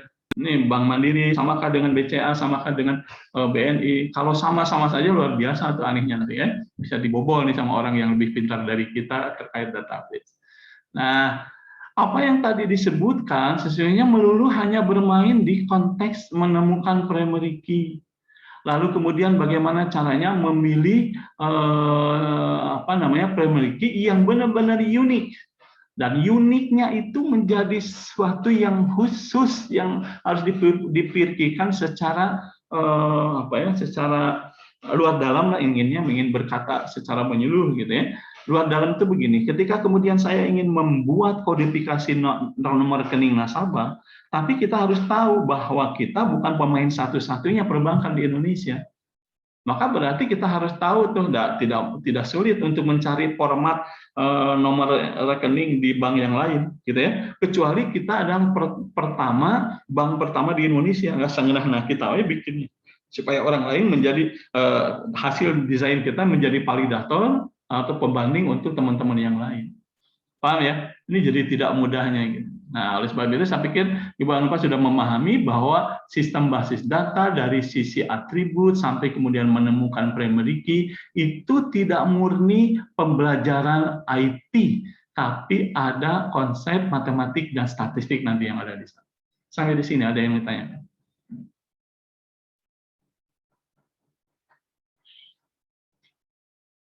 Tidak ada? Oke, kita lanjutkan kalau tidak ada. Oke. Nah, berikutnya kita masuk ke materi yang lebih jauh lagi. Ibu dan Bapak, mohon dilihat di sebelah kiri. Ini sebelah kiri ini nanti akan tetap begini di beberapa slide. Jadi tadi saya mengulang bahwa inilah atribut, gitu ya. Ini atribut, ada roll number, lalu kemudian name dan course, gitu ya. Roll number itu kira-kira kalau ini lebih ke tabel untuk mata akademik lah, gitu ya. Ini sudah ada tabel barangkali disebutnya, ini contoh saja. Ini adalah mata kuliahnya, nama mata kuliah dan terusnya, tanpa harus apakah ini normal atau tidak, enggak, ini sekedar menjelaskan ini soal atribut. Nah, atribut itu di dalam kitab sucinya disampaikan bahwa atribut describe the characteristic or the properties of an entity in a database table. Nah, entity ini biasanya role. Nah, di sini disebutkan sebagai student. Ini entity-nya. Ya. Nah, tetapi kemudian terkadang orang mengartikan bahwa entity itu satu tuple record. Nah, misalkan mahasiswa kita nih ada Pak Steve, Pak Johnson, Pak Eva, Pak Johnson lagi gitu, Pak Enrique. Nah, di sini kemudian kalau dikatakan ada berapa entity sudah jelas nih yang unik aja, Steve, Johnson, Eva, dan Erika. Ya. Nah, tetapi secara keseluruhan dia tabelnya disebut sebagai student. Nah, nanti mohon dipahami nih. Tapi kemudian saya ingin menyampaikan dulu bahwa entity itu sama dengan nama tabel untuk pertamanya ya. Lalu kemudian menemukan nama tabel yang baik biasanya menggunakan role, istilahnya role, peran. Oke, peran. Kenapa begitu? Nah, misalkan contoh nih, Ibu Eva yang ada di sini bisa jadi tercatat di UPI sebagai mahasiswa, tapi Bu Eva di tempat kerja itu jadi pegawai. Evanya eta-eta kene. Paham ya Ibu dan Bapak ya? Nah, misalkan saya nih pegawai UPI, dosen UPI, lalu kuliah di UPI juga. Maka saya itu perannya di UPI ada dua dari sistem database, sebagai mahasiswa, sebagai dosen. Gitu ya. Nah, berikutnya, ya, Ibu dan Bapak, berikutnya kita akan coba melihat apa itu yang dimaksud simple attribute dan apa yang dimaksud dengan composite attribute. Apa itu simple attribute? Simple attribute adalah atribut yang bersifat atomik, tidak bisa dipecah-pecah lagi. Sekali lagi ya, atribut yang bersifat atomik tidak bisa dipecah-pecah lagi. Misalkan mata kuliah saya sistem basis data. Kenapa nggak bisa dipecah lagi? Karena itu sudah jelas menjadi generic name untuk satu mata kuliah. Bahwa sistem basis data itu terdiri dari dua kata, database dan sistem. Tapi kalau dalam konteks mata kuliah, nggak bisa itu dibagi menjadi dua karena dia atomik. Paham ya? Ya. Sementara yang composite atribut adalah atribut yang masih bisa diurai lagi menjadi sub-atribut lain yang memiliki makna. Contoh, tempat tanggal lahir. Bandung, atau misalkan tempat lahir aja, misalkan tempat tanggal lahir deh. Yang paling enak alamat lah. Atau langsung contohnya aja. Nah, ini aja nih. Yang bersifat atributnya atomik sudah bisa dipahami ya, Ibu dan Bapak ya. Nah, coba lihat yang ini. Ini atributnya komposit nih, alamat mahasiswa. Kenapa dia komposit? Karena Ibu dan Bapak bisa membagi menjadi nama alamat jalan, alamat kota, alamat kode pos, alamat kelurahan desa, gitu kan ya? Itu bisa dipakai oleh kita. Nah, kapan kita akan membagi dua atau memperlakukan si alamat ini sebagai komposit atribut? Bisa nggak kemudian si ini itu nggak dianggap komposit, dianggapnya sebagai atomik? Bisa. Tapi suatu saat jika Anda akan melakukan manipulasi data dalam bentuk pencarian data dengan filter tertentu, misalkan carilah data yang tinggalnya di Kota Bandung saja. Maka butuh tuh alamat dijadikan komposit. Ini sederhana ya, alamat kota, alamat jalan, alamat kota. Mungkin nanti ada alamat provinsi, lalu kemudian ada alamat kecamatan, gitu. Nah, kalau suatu saat Ibu dan Bapak akan mencari data dengan filter kompositnya dengan filter atomik dari atribut yang komposit, maka Ibu dan Bapak bagusnya tabelnya dipecah lagi. Jadi, yang paling baik tabelnya itu ditambahkan di sini NIM, lalu kemudian ada nama, lalu kemudian ada alamat jalan, alamat kota, alamat kode pos, lalu ditambahkan di sini tanggal lahir. Paham ya? Jadi data tabel yang ini itu yang belum baik maksimal. Tabel hanya terdiri dari 4 kolom, sementara kalau kolom ketiga itu dianggap sebagai komposit atribut, maka artinya Ibu dan Bapak akan punya tabel yang cenderung normal terdiri dari 1, 2, 3, 4, 5, 6 tabel. Sampai di sini ada yang ditanyakan dulu, silakan.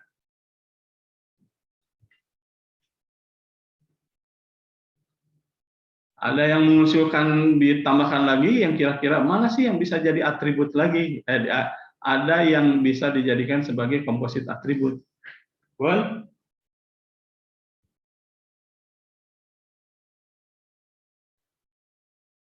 Silakan. Ini ada satu lagi paling tidak komposit yang bisa Ibu dan Bapak gunakan. Sebentar ya, saya tinggal untuk mengambil minuman nih. Bentar.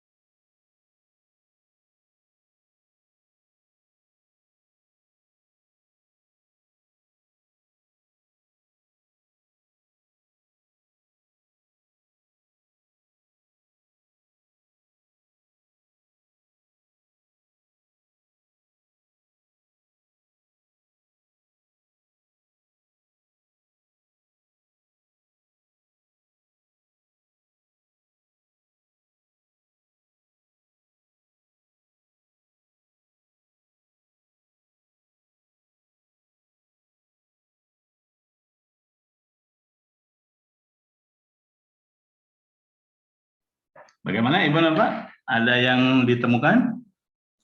Berarti kalau tanggal lahir memungkinkan Pak untuk dipecah lagi Pak. Misal tahunnya dipecah. Ya, gitu. Ya, saya sudah menyiapkan jawabannya tuh.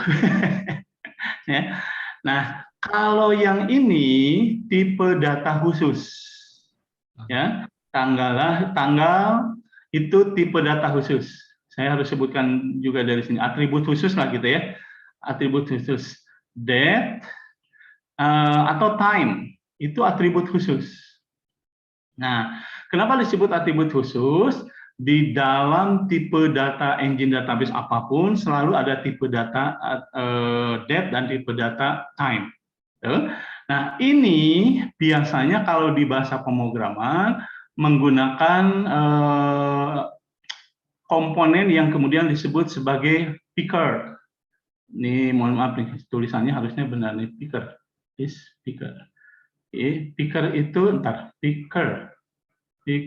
Mudah-mudahan ini benar, saya lupa picker karena sering menyebutkan penyamaan gitu.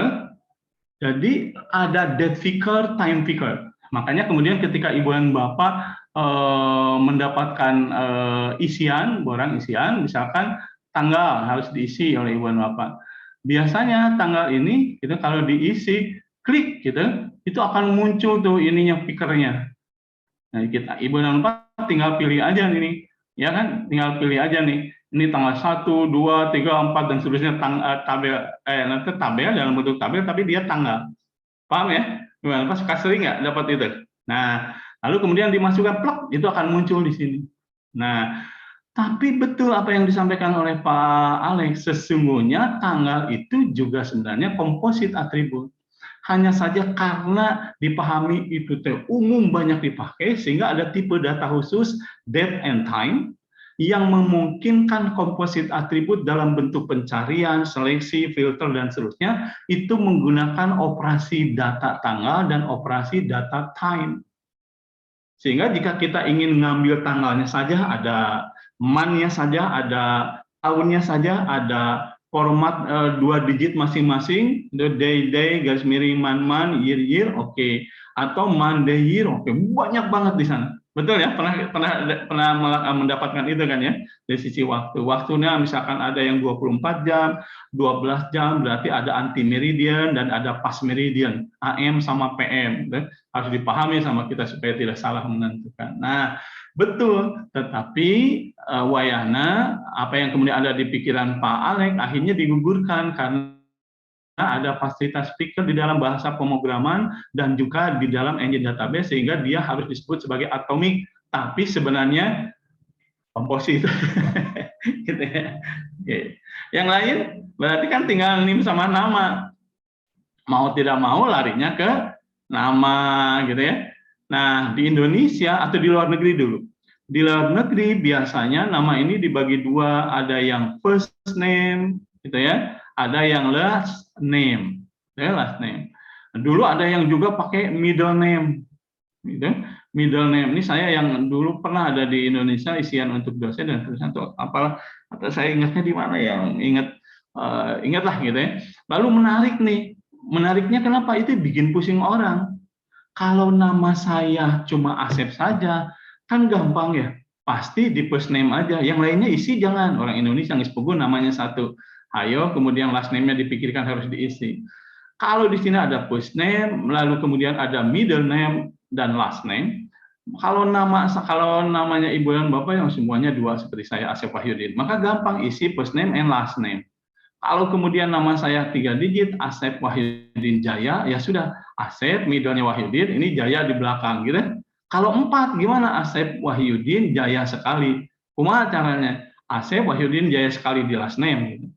Tapi kalau di Indonesia, what for bikin begini, di komposit seperti ini, gitu ya, itu nggak ada maknanya. Kecuali ibu dan bapak ingin menghargai beberapa daerah, misalkan nama dan marga, misalkan. Tapi di Indonesia kan nggak lazim, nama aja, nama lengkap disebutnya gitu, selengkap-lengkapnya silakan. Gitu. Nah, tetapi di Indonesia kadang bertele-tele karena kita masih zaman feodal, terutama di akademik. Kalau di akademik bukan soal feodal. Jadi nama dengan gelar depan GD sama gelar belakang GB. Itu mesti disebutkan nih depan sama belakangnya kayak gimana. Karena beda peruntukan, sehingga komposit atribut itu dimaknai sebagai sesuatu yang masih bisa dibuka lagi menjadi beberapa atribut atomik, tapi harus memperhatikan di mana kemudian wilayah mana kita memanfaatkan database-nya. Gitu ya. Jadi jangan heran kalau saya tidak tahu, saya lupa lagi melihat di buku paspor. Di paspor itu last name dan first name enggak, karena kan digunakan ke luar negeri. Konon di luar negeri memanggil nama orang itu tidak sopan kalau kemudian memanggilnya hanya first name aja. Itu harus last name-nya justru yang pertama kali. Gitu? Begitu kira-kira? Ada yang bertanyakan sampai sini? Sudah dipahami. Berikutnya kita coba masuk lagi ke yang lain. Tadi ada single atribut atomik dengan simple atribut dan composite atribut. Nah, sekarang tambah lagi nih, single value atribut dan multi value atribut. Nah, dari sisi atribut aja udah macam-macam nih orang database nih memahami. Karena kalau di orang database itu mirip dengan saya lagi ngajar interaksi manusia dan komputer, Ibu dan Bapak nih. Mengajarkan bagaimana cara membuat tata letak layar yang manusiawi dan bagaimana caranya memanusiakan tata letak layar beserta mesinnya. Nah, di sana tuh ada estetika, Ibu dan Bapak. Jadi kalau Bu Rani dan Bu Maya ngomong, ini warnanya merah nih, tulisan atribut ini warnanya merah. Tapi kalau kawan-kawan di desain, merah itu banyak. Gitu, ada merah muda, jelas ya, merah tua itu masih sudah jelas, ada ruby red, banyak banget. Harus begitu, dirinci. Nah, sekarang juga saya di database jadi rinci, Ibu dan Bapak ya. Nah, apa sih yang dimaksud dengan single value attribute? Yaitu semua atribut yang memiliki maksimal satu konten atau satu nilai dalam setiap baris datanya. Oke, ingat baris data record ya. Atribut yang memiliki maksimal satu nilai dalam setiap baris datanya. Nilai value alias kemudian hal yang bisa berubah-ubah. Dalam tabel mahasiswa itu artinya NIM, nama mahasiswa, alamat, tanggal lahir. Nah, sampai di sini saya pikir saya harus menerangkan ini. Ini Pak Alik nanti kalau Bu Maya dan Bu Rani masih belum memahami konteks matematikanya, tanya ke Pak Alik ya. Jadi di sini kan ada nilai, lalu ini ada atribut. Istuning sesungguhnya atribut akhirnya menjadi variabel. Nah, variabel itu apa? Betulin kalau saya salah Pak Alik. Variabel adalah penampung, sehingga kemudian variabel akan bisa berisi nilai yang berubah-ubah. Jadi kalau misalnya variabelnya ada nama, suatu saat bisa Asep, bisa menjadi Alik, bisa jadi Maya, bisa jadi Rani, gitu ya. Nah, nilainya juga sama nih. Nilai yang dimaksud adalah nilai yang berisi ke atribut atau variabel tadi. Nah, kalau di single value nilainya cuma satu, tapi di multi value atribut itu bisa memiliki lebih dari satu nilai dari setiap row-nya, dari setiap record-nya. Tetapi dengan jenis yang sama. Misalkan kolom hobi di tabel mahasiswa. Coba. Kalau Ibu dan Bapak tadi pakai diary, tuliskan hobi. Kalau misalkan Ibu dan Bapak setting as a single value, maka dituliskan di sana hanya boleh menuliskan satu. Kalau cuma menuliskan, lalu tujuan Ibu dan Bapak, apa sih sebenarnya nama-namahin value gitu ya? Nama-namahin hobi.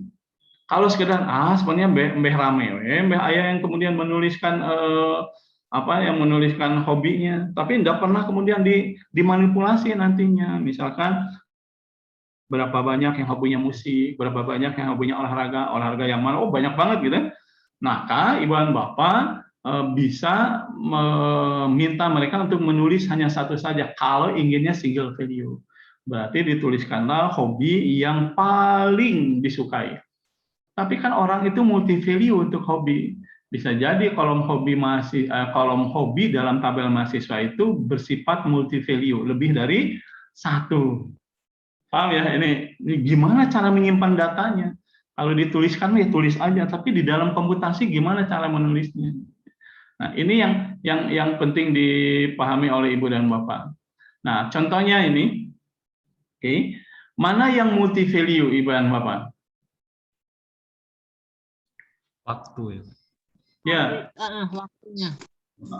Waktu, jangan hari ya, karena saya tulis sebagai waktu di sana. Nah, jelas dia waktu. Karena nama basis data, misalkan ada dua jadwal, meskipun tempatnya sama, yang mengisi dosennya sama, Dr. Aini Alia MT misalkan, gitu ya. Tapi ternyata dia atribut bernilai banyak.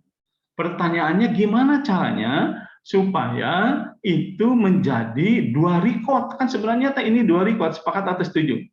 Ini 2 record sebenarnya. Jadi saya punya 2 kelas nih, gitu. Ibu Aini ini punya 2 kelas untuk basis data, gitu. Sementara Ibu Salma di bawah, gitu. Ibu Salma ini hanya memiliki 1 kelas untuk etika profesi. Kan akhirnya jadi beda, sengaja dibedain nih, supaya kemudian terlihat ini multi value, gitu. Nah, kalau kemudian bahkan dibalik, yang 1 ini ada 3, yang 2 ini ada 1, tetap harus disebut sebagai multi value. Paham ya sampai di sini ya? Bagaimana caranya menurut Ibu dan Bapak supaya ini lazimnya ini ada berapa record Ibu dan Bapak? 7 Pak. 7. Supaya dia jadi 7, gimana caranya supaya dia menjadi unik?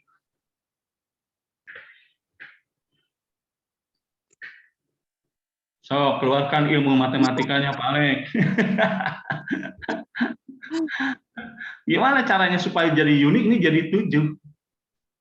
Karena kalau misalkan, Ibu dan Bapak saya kasih gambaran ya, kalau misalkan di sini saya tuliskan ulang juga basis data, gitu, pura-puranya tulisannya ini basis data, demikian juga di sini sama E201, lalu kemudian di bawahnya sama juga di Dr. Aini Alia, ini E210, lalu ini basis data, gitu. Itu akan menjadi unik tetap karena betul menjadi unik karena pembedanya ada di waktu, gitu ya. Tapi persoalannya menjadi tidak biasa lagi. Kenapa? Karena keterangan yang ini, mana ya? Keterangan yang ini, Kamis jam ini, loh jadi kecoret nih. Itu muncul juga di sini. Muncul juga di sini. Cuma tempat yang berbeda kan gitu ya. Nah, gimana caranya supaya dia menjadi unik 7 record, 7 row, 7 baris?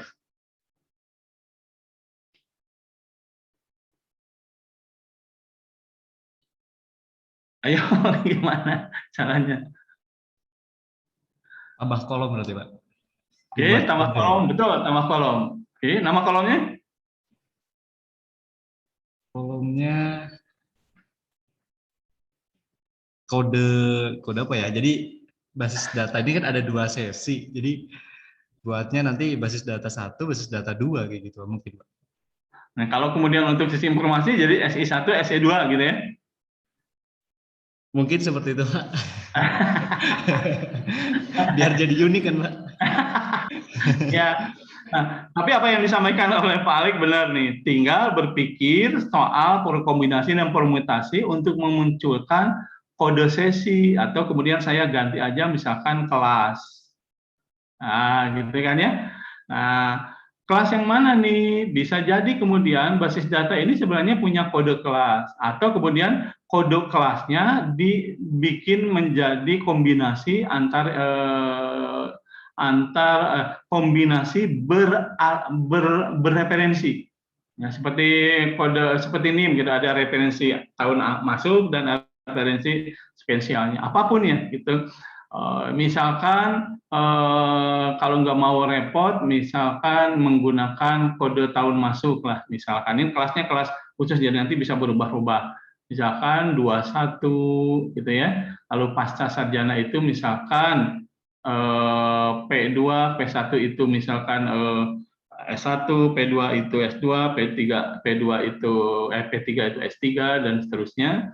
Lalu kan tambahkan juga kode yang terkait dengan kode kelas, misalkan kalau angkatannya itu cuma 1 kelas, misalkan bisa disebut sebagai A. Lalu misalkan satu angkatan itu sampai 50 orang, sementara satu kelas itu harus 25, berarti ada A, ada B, kan gitu ya. Nah, dan seterusnya terus, misalkan menggunakan kode ini. Tuh. Jadi yang ini bisa dipakai di yang pertama, lalu misalkan yang kedua itu pakai B misalkan, atau apapun yang di sini bisa sederhana membuat kode unik sehingga setiap record itu menjadi berbeda. Karena di sini isinya pasti akan ada 7 unique code. Betul ya? Ada 7 unique code. Pasti ada 7 unique code di sini. Sementara kalau di atribut bernilai banyak, ini tidak bisa nih menjadi primary, gitu, tapi hanya menjadi kandidat key-nya saja. Senin jam 7 semuanya. Sengaja saya begitukan supaya kemudian bisa ada alasan untuk menerangkan ya ke Ibu dan Maaf. Sampai di sini ada yang ditanya? Kan jadi lumayan nih basis data ini baru pertemuan awal. Ya. Ini yang harus dipikirkan oleh teman-teman di database, ya, perancang database berbasis komputer. Pertanyaannya, kenapa harus pakai kode? Supaya kita tahu jadwal mana yang mau ditampilkan untuk Bu Aini, gitu ya. Supaya jelas apa yang ingin ditampilkan dan dia bisa disimpan di database sebagai data yang masing-masing berbeda record. Dan Ibu dan Bapak, database management system dalam bentuk perangkat lunak, sekali lagi entah itu SQL Server, entah itu PostgreSQL, entah itu kemudian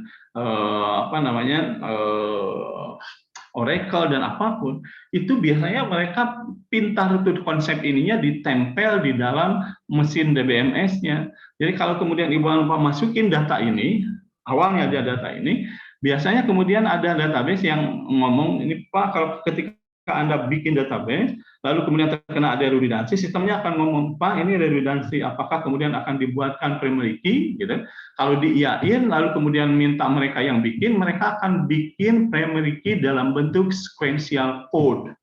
1, 2, 3, 4, terus, sampai tahingga. Kenapa menggunakan angka? Tanya sama Pak Alex, nih, angka itu tahingga, gitu.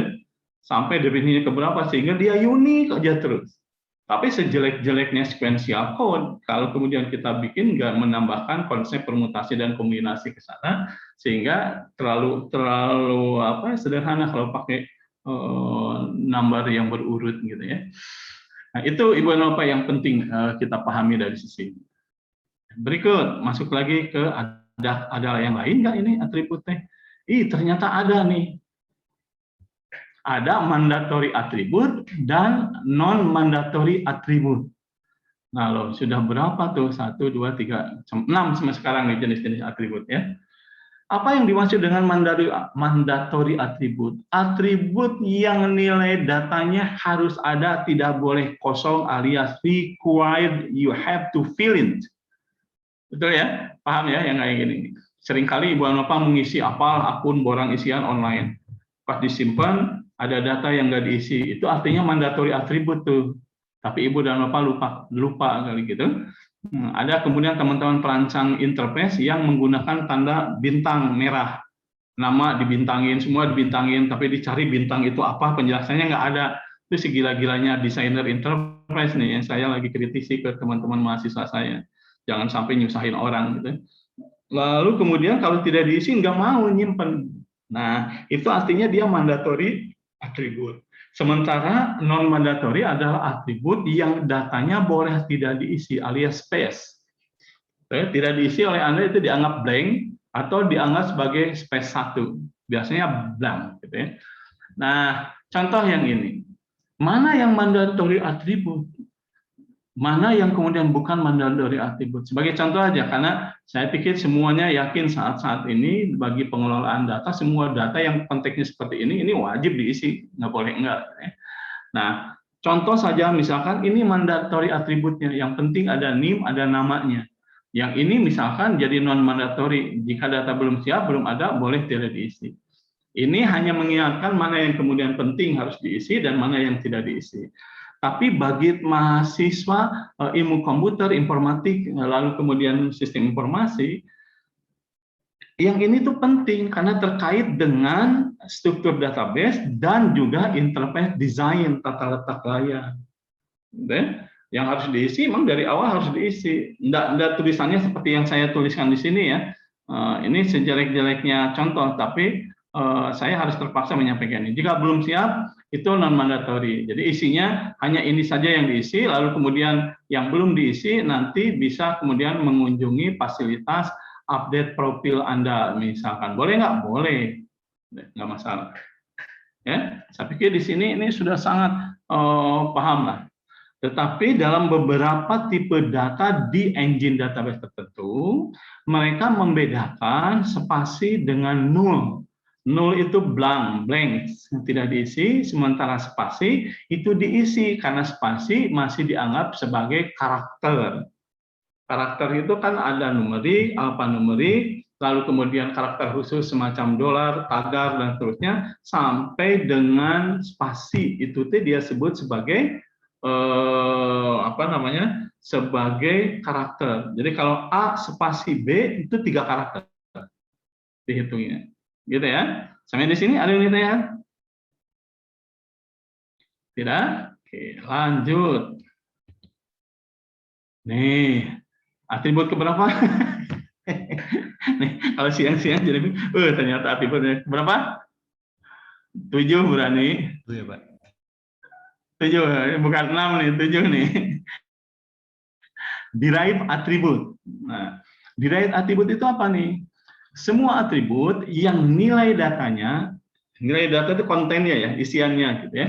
Yang nilai datanya dapat diperoleh dari hasil pengolahan atau dapat diturunkan dari atribut lain, baik di tabelnya maupun tabel yang berelasi. Nanti kita lihat ya. Jadi tidak harus diisi maksudnya, bisa otomatis terisi dari hasil pengolahan data di atribut yang lainnya. Nah, atau atribut ini pada dasarnya dapat dihilangkan, tidak harus menjadi bagian dari struktur tabel. Karena apa? Karena nilainya akan tergantung dari banyak nilai atau isi nilai dari atribut yang lain. Jadi tidak harus disimpan. Nah, kedua hal di atas itu, ini artinya si atribut yang derived itu, kalau mengikuti contoh yang ini, maka ini akan menjadi bagian dari struktur tabel, jadi kolom, dari kolom khusus. Sementara pendekatan yang kedua itu nggak usah jadi kolom, karena nanti akan bisa muncul dari hasil pengolahan data lainnya. Contoh, menurut Ibu dan Bapak mana kira-kira dari tabel berikut atribut yang termasuk ke dalam definisi atribut derived atribut yang mana kira-kira? Tahun masuk ya. Tahun masuk. Tahun masuk kenapa jadi derived atribut, Pak Alek? Sepertinya ambil dari 2 digit yang NIM itu, Pak. Depan itu. Oke, jadi ada operasi ya terhadap NIM ya. Nah, kalau NIM-nya tidak diisi, maka tahun masuk itu tidak, kalau mau otomatis tidak mungkin bisa terisi kan ya. Tidak mungkin bisa terisi. Berarti harus ada operasi dulu. Nah, supaya konsisten, maka tahun masuk itu jangan biarkan user untuk ngisi. Ambil saja dari NIM-nya. Kalau diisi bisa jadi salah, karena salah psikomotorik dan otaknya. Jadi yang ditekan nanti 2010 jadinya gitu. Dan untuk menghindari data yang itunya automatic verification, validation-nya dipakai dengan komputasi. Ada lagi nggak? IPK mungkin, Pak? Nah, kenapa IPK, Bu Rani? Karena itu hasil pengolahan dari atribut lain mungkin, Pak? Dari atribut lain. Bukan dari atribut lain, tapi dari atribut lain di tabel lain. Oh, iya. Makanya kan tadi disampaikan bahwa derived atribut itu bisa didapat diturunkan dari atribut di tabel yang sama maupun atribut di tabel yang lain. Betul tuh. Ya. Ini derived atribut tuh. Betul. IPK itu gampang diambilnya karena IPK itu sesungguhnya adalah indeks prestasi keseluruhan, kalau ini mahasiswa ya, dari seluruh semester yang kemudian dia dapat. Kalau misalkan kalian ada di semester 3, maka IPK itu menunjukkan indeks prestasi kumulatif selama 3 semester. Tapi kalau IP saja tanpa K itu didapat dari setiap semester, IP semester 1, semester 2, semester 3 ya. Nah, ini tadi berdasarkan 2 digit pertama dari NIM, sementara ini didapat dari kompleksitas perhitungan data pada tabel lain atau diistilahkan on-calculated. Nah, Ibu dan Bapak, ini di beberapa database itu ada istilah on-calculated. Okay, on-calculate ini nanti isi dari kolom IPK sesungguhnya jadi isinya adalah coding, formulasi, coding ini isinya. Jadi misalkan akses all nilai dikali bobot SKS jadi angka baru untuk seluruh semester yang telah ditempuh oleh mahasiswa, lalu kemudian dibagi gitu dengan tadi bobot dan nilainya, itu dapatnya berapa dalam skala 4. Itu akan muncul untuk on-calculate automatically. Nah, dengan bentuk seperti ini, intinya, kalau misalkan Ibu dan Bapak tetap ingin tahu tahun masuk, lalu kemudian ingin disimpan di dalam tabel, maka boleh tuh Ibu dan Bapak masukkan saja atau tambahkan sebagai kolom khusus di tabel mahasiswa. Boleh. Tapi usahakan isinya harus berkorelasi dengan NIM. Jangan sampai salah isi. Supaya tidak salah isi, maka bikin automatic generate untuk tahun masuk, sama juga dengan on-calculate, tapi ini formulanya formula yang dibentuk khusus oleh programmernya. Oke, jadi ini tuh formulated harus program komputer. Paham ya Ibu dan Bapak? Nah, demikian dengan UPK. Jadi kalau misalnya IPK juga boleh nggak sih tidak diisi di sini, nanti ditampilkannya di lab atribut saja. Jadi maksudnya ketika Ibu dan Bapak bikin transkrip nilai, misalkan di sini adalah identitas mahasiswa, Ibu dan Bapak, lalu kemudian di sini ada tabel kode mata kuliah, nama mata kuliah, nilai mata kuliah, bobotnya berapa gitu. Lalu di sini misalkan IPK. Nah, IPK yang ini boleh tidak ada di tabel manapun, tapi bentuknya menjadi on-calculated setiap kali di-reload, di loading tabel transkrip nilai milik mahasiswa siapa, gitu, milik mahasiswa ini, maka keseluruhan data yang terkait dengan mahasiswa ini untuk capaian IPK-nya itu ditampilkan lalu dihitung otomatis ini muncul, gitu.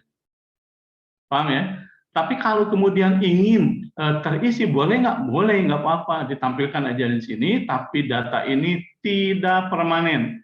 Tidak harus kemudian dirubah oleh mahasiswa, tapi ini update by system ketika kemudian masa penilaian penginputan nilai sudah selesai, maka di-generate lagi modul untuk pengisian nilai IPK di tabel mahasiswa ini di-generate, lalu kemudian berisi hasil hitungan di setiap mahasiswa. Itu kebayang nggak kalau saya bikin itu dulu? Maka setiap kemudian pengisian nilai dari tanggal 1 tanggal 10 nih pengisian nilai. Maka kalau sudah selesai, saya harus cek, diyakinkan bahwa semua nilai dari dosen yang dimasukkan secara online itu sudah dimasukkan ke dalam tabel mahasiswa masing-masing. Lalu kemudian tabel dosen dan mata kuliah masing-masing. Lalu kemudian saya ambil, saya distribut ke setiap nama, setiap tabel mahasiswa mengajar, dosen mengajar, di sana ada mata kuliahnya, mahasiswanya siapa, nilai mahasiswanya berapa, NIM-nya berapa, diambil, dilempar semuanya ke tabel mahasiswa, gitu, semuanya. Setelah itu baru di-generate modulnya, langsung otomatis tuh. Memang agak lama sebenarnya, tapi karena teknologi sekarang pakai SD lah, pakai RAW dan seterusnya, itu cepat pasti hitungannya. Nah, yang paling ngeselin saya adalah dosen yang terlambat mengisikan nilai. Kan sebel jadinya, misalkan tanggal 10 sudah selesai, ada dosen, Pak, saya lambat nilainya, itu tanggal 20 ngomongnya, misalkan. Sementara tanggal 21 itu kontrak kuliah lagi, yang pengambilan jumlah SKS-nya dasarnya adalah IPK sebelumnya untuk di mahasiswa S1 semester 3 ke atas. Kan sebel ya, ketika dia masukkan, saya harus nge-reset lagi tuh data, muter lagi. Hanya untuk menambahkan satu dosen. Karena gilanya satu dosen ini terlambat, lalu kemudian seperti saya nih, ada 9 mata kuliah. 9 mata kuliah kan jadi repot, kecuali kalau Pak, mohon maaf terlambat masukin nilai. Oke, ada berapa kelas Pak? 1. Mahasiswanya 1. Kudu laporan. Tadi kan ada datanya, masukkan, hitung semua langsung gitu. Tidak usah membuka lagi sistemnya. Nah, ini saya sedikit curhat ya, pengalaman 12 tahun ngelola sistem akademik di UPI berhadapan dengan teman-teman dosen yang selalu terlambat, dan biasanya yang terlambat itu lebih banyak dosen-dosen senior yang ngajar di SPS, S2 dan S3. Tapi sekarang sih sudah mulai agak normal nih. Yang sangat terlambat itu biasanya dosen luar biasa dari luar kampus. Oke, sampai di sini tuh ada yang mau ditanyakan, silakan. Supaya nanti kalian jadi paham nih, Pak, kok saya IPK-nya salah sih? Entar, jangan marah-marah dulu. Cek, ada nggak nilai yang dari ada mata kuliah yang nilainya belum masuk? Oh iya Pak, belum masuk. Lalu kemudian dari mana Anda bisa mengatakan NIM-nya tidak sesuai? Ya karena saya memperkirakan mata kuliah yang belum masuk itu nilainya A, enak aja. Bisa jadi malah kan gitu ya. Makanya dilihat dulu. Nah, sehingga saya sering kali menerangkan ini ke banyak teman-teman dosen. Nah, jadi kalau apa-apa, Ibu dan Bapak tolong ikuti kalender akademik. Kalau kemudian tanggal input nilai itu maksimal tanggal 10, mohon ikuti ya. Dan saya terangkan repotnya begini. Akhirnya mereka, udah, nentong langgar nih, liur, cerita Pak Awalnya teknis banget nih. Yang penting mah saya akan ikut deh, sesuai dengan waktu terakhir. Tapi tolong ya, nah biasa waktu terakhir tanggal 10 teh jam 23.59. Itu teh dari jam 10 sudah mulai banyak telepon cinta dan SMS cinta.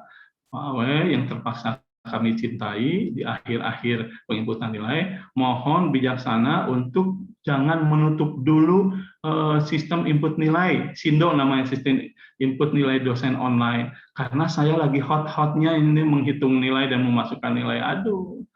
Nah, nanti jam 11.30, ramai banget. Akhirnya saya istihad, karena saya mantan pemuda idaman yang jujur, baik hati, tidak sombong, rajin menabung. Akhirnya saya tutupnya H+1 di pagi hari jam 8 sampai jam 9. Gitu.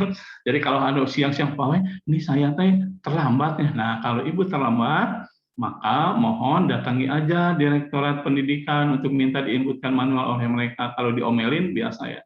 Atau Pak, tolong dibuka, saya nutupnya dia jam 8 isuk-isuk. Sudah 9 jam plus dari waktu terakhir, masih kena terlambat. Itu manusia Indonesia kan. Akhirnya alhamdulillah saya temannya berkurang sedikit. Bagi saya biarin, kalau dia menganggap saya teman kan harusnya jangan ngejerumusin, jangan bikin susah. Dia mah senang, bukain aja buat saya satu aja.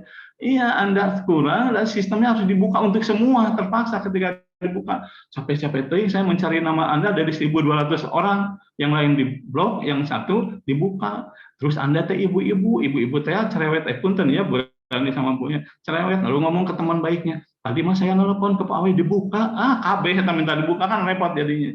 Nah, itu luar biasa nih kalau ini soalnya database ini, dan harusnya semua paham karena ini bagian dari tanggung jawab modulnya.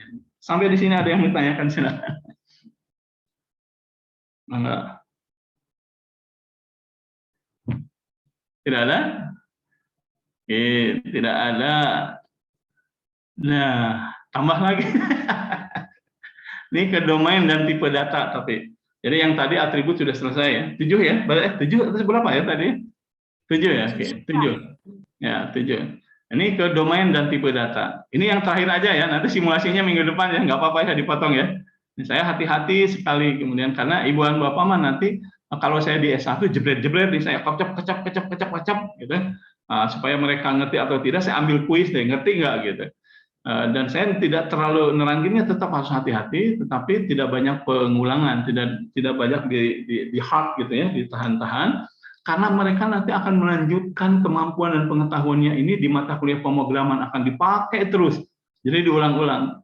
Nah, untuk ibu dan bapak kemungkinan pengetahuan gitu ya, supaya tidak ketinggalan atau paling tidak mempunyai kompetensi pendidikan ilmu komputer begitu maksudnya gitu ya.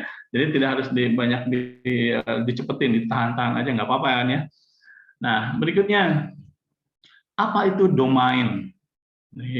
Domain tetap di atribut mainnya ya, domain atribut. Domain tersebut sesungguhnya adalah batas-batas nilai yang diperbolehkan untuk suatu atribut diperbolehkan. Misalkan SKS mata kuliah, itu dia integer, gitu. Integer itu tipe data numerik atau numerik. Integer itu sesungguhnya kalau dia disebut sebagai integer, maka integer itu membolehkan minus dan membolehkan 0, gitu. Dan lebih besar dari 4 itu benar yang benarnya. Yang tidak valid barangkali ya, tergantung nih. Nah, saya kemarin agak terhentak nih karena luar biasa. Nanti kita diskusi. Saya sampaikan aja karena saya bagian dari anggota tim perumus kurikulum universitas nih. Nah, ketika saya kemudian mengelola sistem khusus untuk tabel mata kuliah, gitu.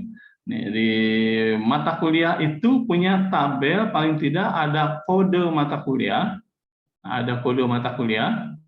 lalu kemudian ada nama mata kuliah, ya, lalu kemudian ada SKS-nya, ya, ada SKS, berapa SKS-nya, yang lainnya bisa jadi ini kur yang mana yang mau diterapkan misalkan, ya. Nah, khusus untuk pengisian SKS, bagi saya ini tadinya saya menganggap ini domain, dia memiliki domain tipe datanya. Jadi domain itu apa? Kudu diisi, tidak boleh ada mata kuliah 0 SKS. Kecuali kebijakannya menyatakan bahwa ada mata kuliah 0 SKS. Kalau tidak maka harus diisi minimal 1, maksimalnya berapa nih? Itu harus saya sampaikan dulu. Lalu kemudian saya istihad karena bagi saya 1, 2, 3, 4 adalah domain masuk akal untuk SKS. Nah, ternyata pada saat dipakai itu banyak yang protes, terutama di SPS. Protesnya apa? Karena disertasi itu nggak tahu sekarang sudah berubah nggak ya, belum naong lagi. Itu 15 SKS. Jadi gagal nih pakai yang begini. Wah, luar biasa. Terus ada lagi mata kuliah yang berbasis 8, ya sudah 8 SKS. Bahkan kemarin hancur karena ada keinginan di akademik untuk memasukkan mata kuliah dengan bobot 20 SKS. Akhirnya saya sebagai mantan pemuda idaman yang jujur, rajin, menabung, dan tidak sombong, serta kemudian cerewet, itu nyampe ini, Pak Ibu, 20 SKS ini nggak logis. Kita harus laporan setiap kurikulum kita, ini harus dilaporkan ke database perguruan tinggi yang kemudian disebut sebagai pangkalan data pendidikan tinggi, PDDikti. Di PDDikti itu kita minta diinputkan, dan input PDDikti akan memberikan warna kuning dalam bentuk tanda seru, warnanya kuning gitu. Ini bentuknya begini, kuning. Untuk setiap mata kuliah yang diisi lebih besar dari 9. Artinya di PDDikti domain data untuk SKS itu 1 sampai 9. Domain yang benarnya. Tapi sialnya, tapi sayangnya gitu, isian kita untuk melaporkan SKS di PDDikti sekalipun ada warning di atas 9, tapi masih boleh dilakukan pengisian di atas 9. Hanya saja database perguruan tinggi tersebut untuk kurikulumnya dikasih tanda ini. Semakin banyak berarti semakin jelek gitu. Nah, kan tidak percaya nih, dan kita mau bermain dengan kacamata basis data. Asararane teuing 20 SKS. Mata kuliah 20 SKS berarti sekali ngajar 20 kali 50 menit tatap muka. 2 kali sabaraha jam kita ya? Berarti 1000 menit, benar kan ya? 1000 bagi 60 sabaraha jam sapale. Kan liar itu, tidak akan masuk akal. Karena tidak percaya, ya sudah saya biarkan sebagai pemuda idaman harus tetap mengalah sama keinginan, gitu, keinginan banyak orang. Akhirnya dasar orang akhirnya diijabah gitu demi kebaikan. Nah, teman-teman PDDikti akhirnya menjawab bahwa mata kuliah yang seperti ini 20 SKS tidak boleh. Padahal sudah dimasukkan ke database kita. Itu artinya saya menyampaikan dalam ilmu komputer itu sudah ada apa? Itu atribut dengan domain. Pengisiannya tidak boleh salah. Sudah jelas, kemudian maksimal 9, ayo diisi lebih dari 9. Lalu mengasih surat mohon untuk diizinkan, diperbolehkan lebih dari 9. Itu menang. Ini luar biasa. Itu domain ya. Nah, sementara berikutnya misalkan tipe data. Nilai data yang mungkin bukan layak tidaknya bagi suatu atribut secara fisik. Nah, ini juga terkait dengan dengan ya jenis tipe datanya, misalkan isilah angka 1 sampai 4. Maka tidak mungkin diisi dengan A, B, C. Ya. Itu tidak mungkin tuh. Itu terkait dengan tipe data. Nah, jadi kalau misalkan, tapi boleh dicoba kalau Ibu dan Bapak masih ingin mencoba kesaktian aplikasinya. Masukkanlah angka 0 sampai 5. Cing, genap bisa nggak? Kalau bisa, ya itu pasti kiamat kubro itu bagi sistem. Kalau enggak, sistemnya akan ngomong, kan tadi sudah dikasih tahu 0 sampai 4 hari Bapak tuh. Gitu misalkan sistemnya agak luar biasa pakai NLP gitu ya. Dia ngasih tahu kayak gitu. Nih, sampai di sini ada yang ditanyakan, mampukah Ibu dan Bapak memberikan contoh domain untuk domain aja dan tipe data? Itu domain dulu lah. Seperti apa misalkan yang Ibu dan Bapak temukan yang kayak domain? Keseharian Ibu dan Bapak ada contoh nggak? Tanggal ya, Pak. Apa? Tanggal, Pak. Tanggal dulu. Ah, betul. 1 sampai 31. Gitu. Tapi dia harus lebih pintar kan ya si komputernya. Jadi Februari sampai tanggal 29 maksimal. Boleh 28? Bisa, Pak. Nah, berarti dia harus menghitung tahun kabisat kan ya. If tahun ini sama dengan kabisat, kabisat apa? Dihitung lagi tuh semua tahun yang bisa dibagi 4 gitu. Maka berarti tanggal untuk Februari boleh sampai atau maksimal 28 gitu ya. Boleh sampai 29 kalau dia bukan kabisat dan seterusnya. Nah, itu domain tuh, betul. Apalagi yang domain? Ibu dan Bapak, silakan.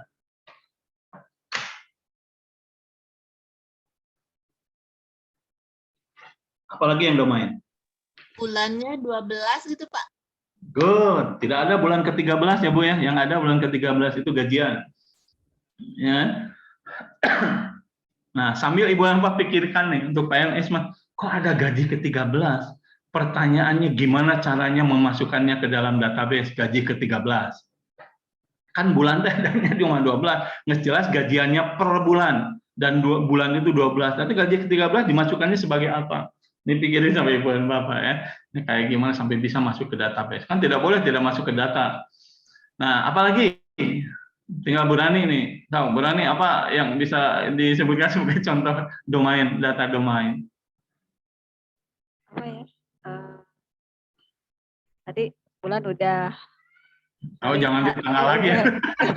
Ya bulan udah gitu Pak, apalagi mungkin waktu Pak, waktu. Bisa. Pasti kalau nggak ke tanggal ke waktu harinya. Ya. Kalau di set 24 jam berarti tidak ada waktu yang ke-25 dan terusnya gitu ya. Iya. Tapi saya ngingetin Ibu dan Bapak di ATM itu juga ada domain tuh. Jadi kalau Ibu dan Bapak masuk ke mesin, sudah jelas mesinnya ini kelipatan 100.000. Jangan minta mesin mengeluarkan 150.000, ditolak. Dan jangan marah-marah kalau ditolak, karena itu domain. Iya kan? Pasti di mesin ATM itu ada yang namanya money dispenser. Dispenser itu kalau kita kenal di rumah water dispenser, itu ada money dispenser di sana. Dan itu isinya pasti kelipatan yang sesuai dengan ATM-nya. Kalau dia kelipatan 100, isinya 100 ribuan. Jadi kalau Ibu dan Bapak isi 150.000, dia akan bisa nolak. Nah, bagaimana caranya supaya manusia, nasabah tidak banyak berantem dengan mesin? Nah, ketika kemudian dia minta pengeluaran uang, satu caranya dibikin menunya 100, 500 gitu ya, 1 juta, sudah ada kelipatannya. Tapi kan tetap nasabah tidak ada di sini. Oke, suruh masukin. Tapi yang hidup nanti adalah tombol-tombol yang memungkinkan kelipatan 100.000. Angka 1 sampai 9 boleh diisi di depan. Tapi berikutnya itu harus dihitung sama sistem supaya dia natural gitu, bisa mewakili batas nilainya. Gitu ya, Ibu dan Bapak. Juga jangan marah-marah kalau misalkan masukkan nilai yang ingin ditarik. Harus saya utak-utak. Nah, Bu Rani misalkan mikir, terus saya datang, Bu Rani, apa yang kemudian dipikirkan, tinggal masukin aja angkanya. Saya ingin masukannya nggak angka, pakai tulisan 100.000 SERA. Jangan marah-marah karena nggak mungkin gitu. Di sana ada. Gitu ya, Ibu dan Bapak, termasuk di komputerisasi itu menjaga domain dan tipe data. Sampai di sini ada yang ditanyakan, silakan. Oke. Nah, kalau tidak, Ibu dan Bapak silakan akses spot, di sana sudah saya sampaikan. Tetapi saya tekan dulu ya, supaya Ibu dan Bapak bisa membaca, nanti minggu depan kita diskusi. Karena nanti ada begini nih Pak Bu, ada functional dependency. Lalu apa itu functional dependency? Itu sampai selesai lah. Di sini banyak yang bisa yang kita selesaikan, termasuk normalisasinya. Dan yang terakhir, Ibu dan Bapak bisa latihan saja. Ini bacanya filenya, normalisasi, lalu kemudian pertanyaannya ini ada soal sederhana, ini normal nggak? Bagaimana cara membentuknya sampai normal ketiga? Nggak usah dikumpulkan, tapi kerjakan, nanti kita bahas minggu depan. Gitu ya? Nah, berikutnya Selasa depan saya punya webinar nih. Kalau mau ikut silakan. Kalau Anda juga nggak apa-apa. Nah, ini konteksnya sisi informasi yang menyelenggarakan Universitas Negeri Malang, Jawa Timur sana. Lalu kemudian ini kerjasama yang ngadainnya sebenarnya Fakultas Ekonomi, jurusan manajemen. Tapi menarik, saya beberapa mengundang mahasiswa saya, terutama yang konsentrasi skripsinya di sistem informasi, supaya mereka paham bahwa kajian tentang era digital transformation di revolusi industri keempat itu tidak hanya diminati atau tidak hanya menjadi perhatian mahasiswa ilmu komputer, teknik informatika, computer engineering, information system, tapi di jurusan manajemen juga. Ya, itu saja yang ingin saya sampaikan. Jika tertarik mangga, kalau tidak juga nggak apa-apa gitu ya. Nah, kalau ada waktu luang saja silakan ikut webinarnya. Demikian Ibu dan Bapak, mudah-mudahan ada manfaat dan faedahnya. 2 jam saya kira cukup, karena menurut teori perhatian yang maksimal oleh Ibu dan Bapak dalam pertemuan tatap muka mau daring mau enggak biasanya adalah 30 menit pertama. Tuh, setelah itu malaweng pasti. Sekarang sudah 30 menit keempat gitu ya. Jadi saya yakin kalau dilanjutkan juga tidak akan ada tidak maksimal. Itu saja barangkali, mohon maaf atas kekurangan. Semoga kemudian tetap sehat sampai pertemuan terakhir kita. Assalamualaikum warahmatullahi wabarakatuh. Waalaikumsalam warahmatullahi wabarakatuh.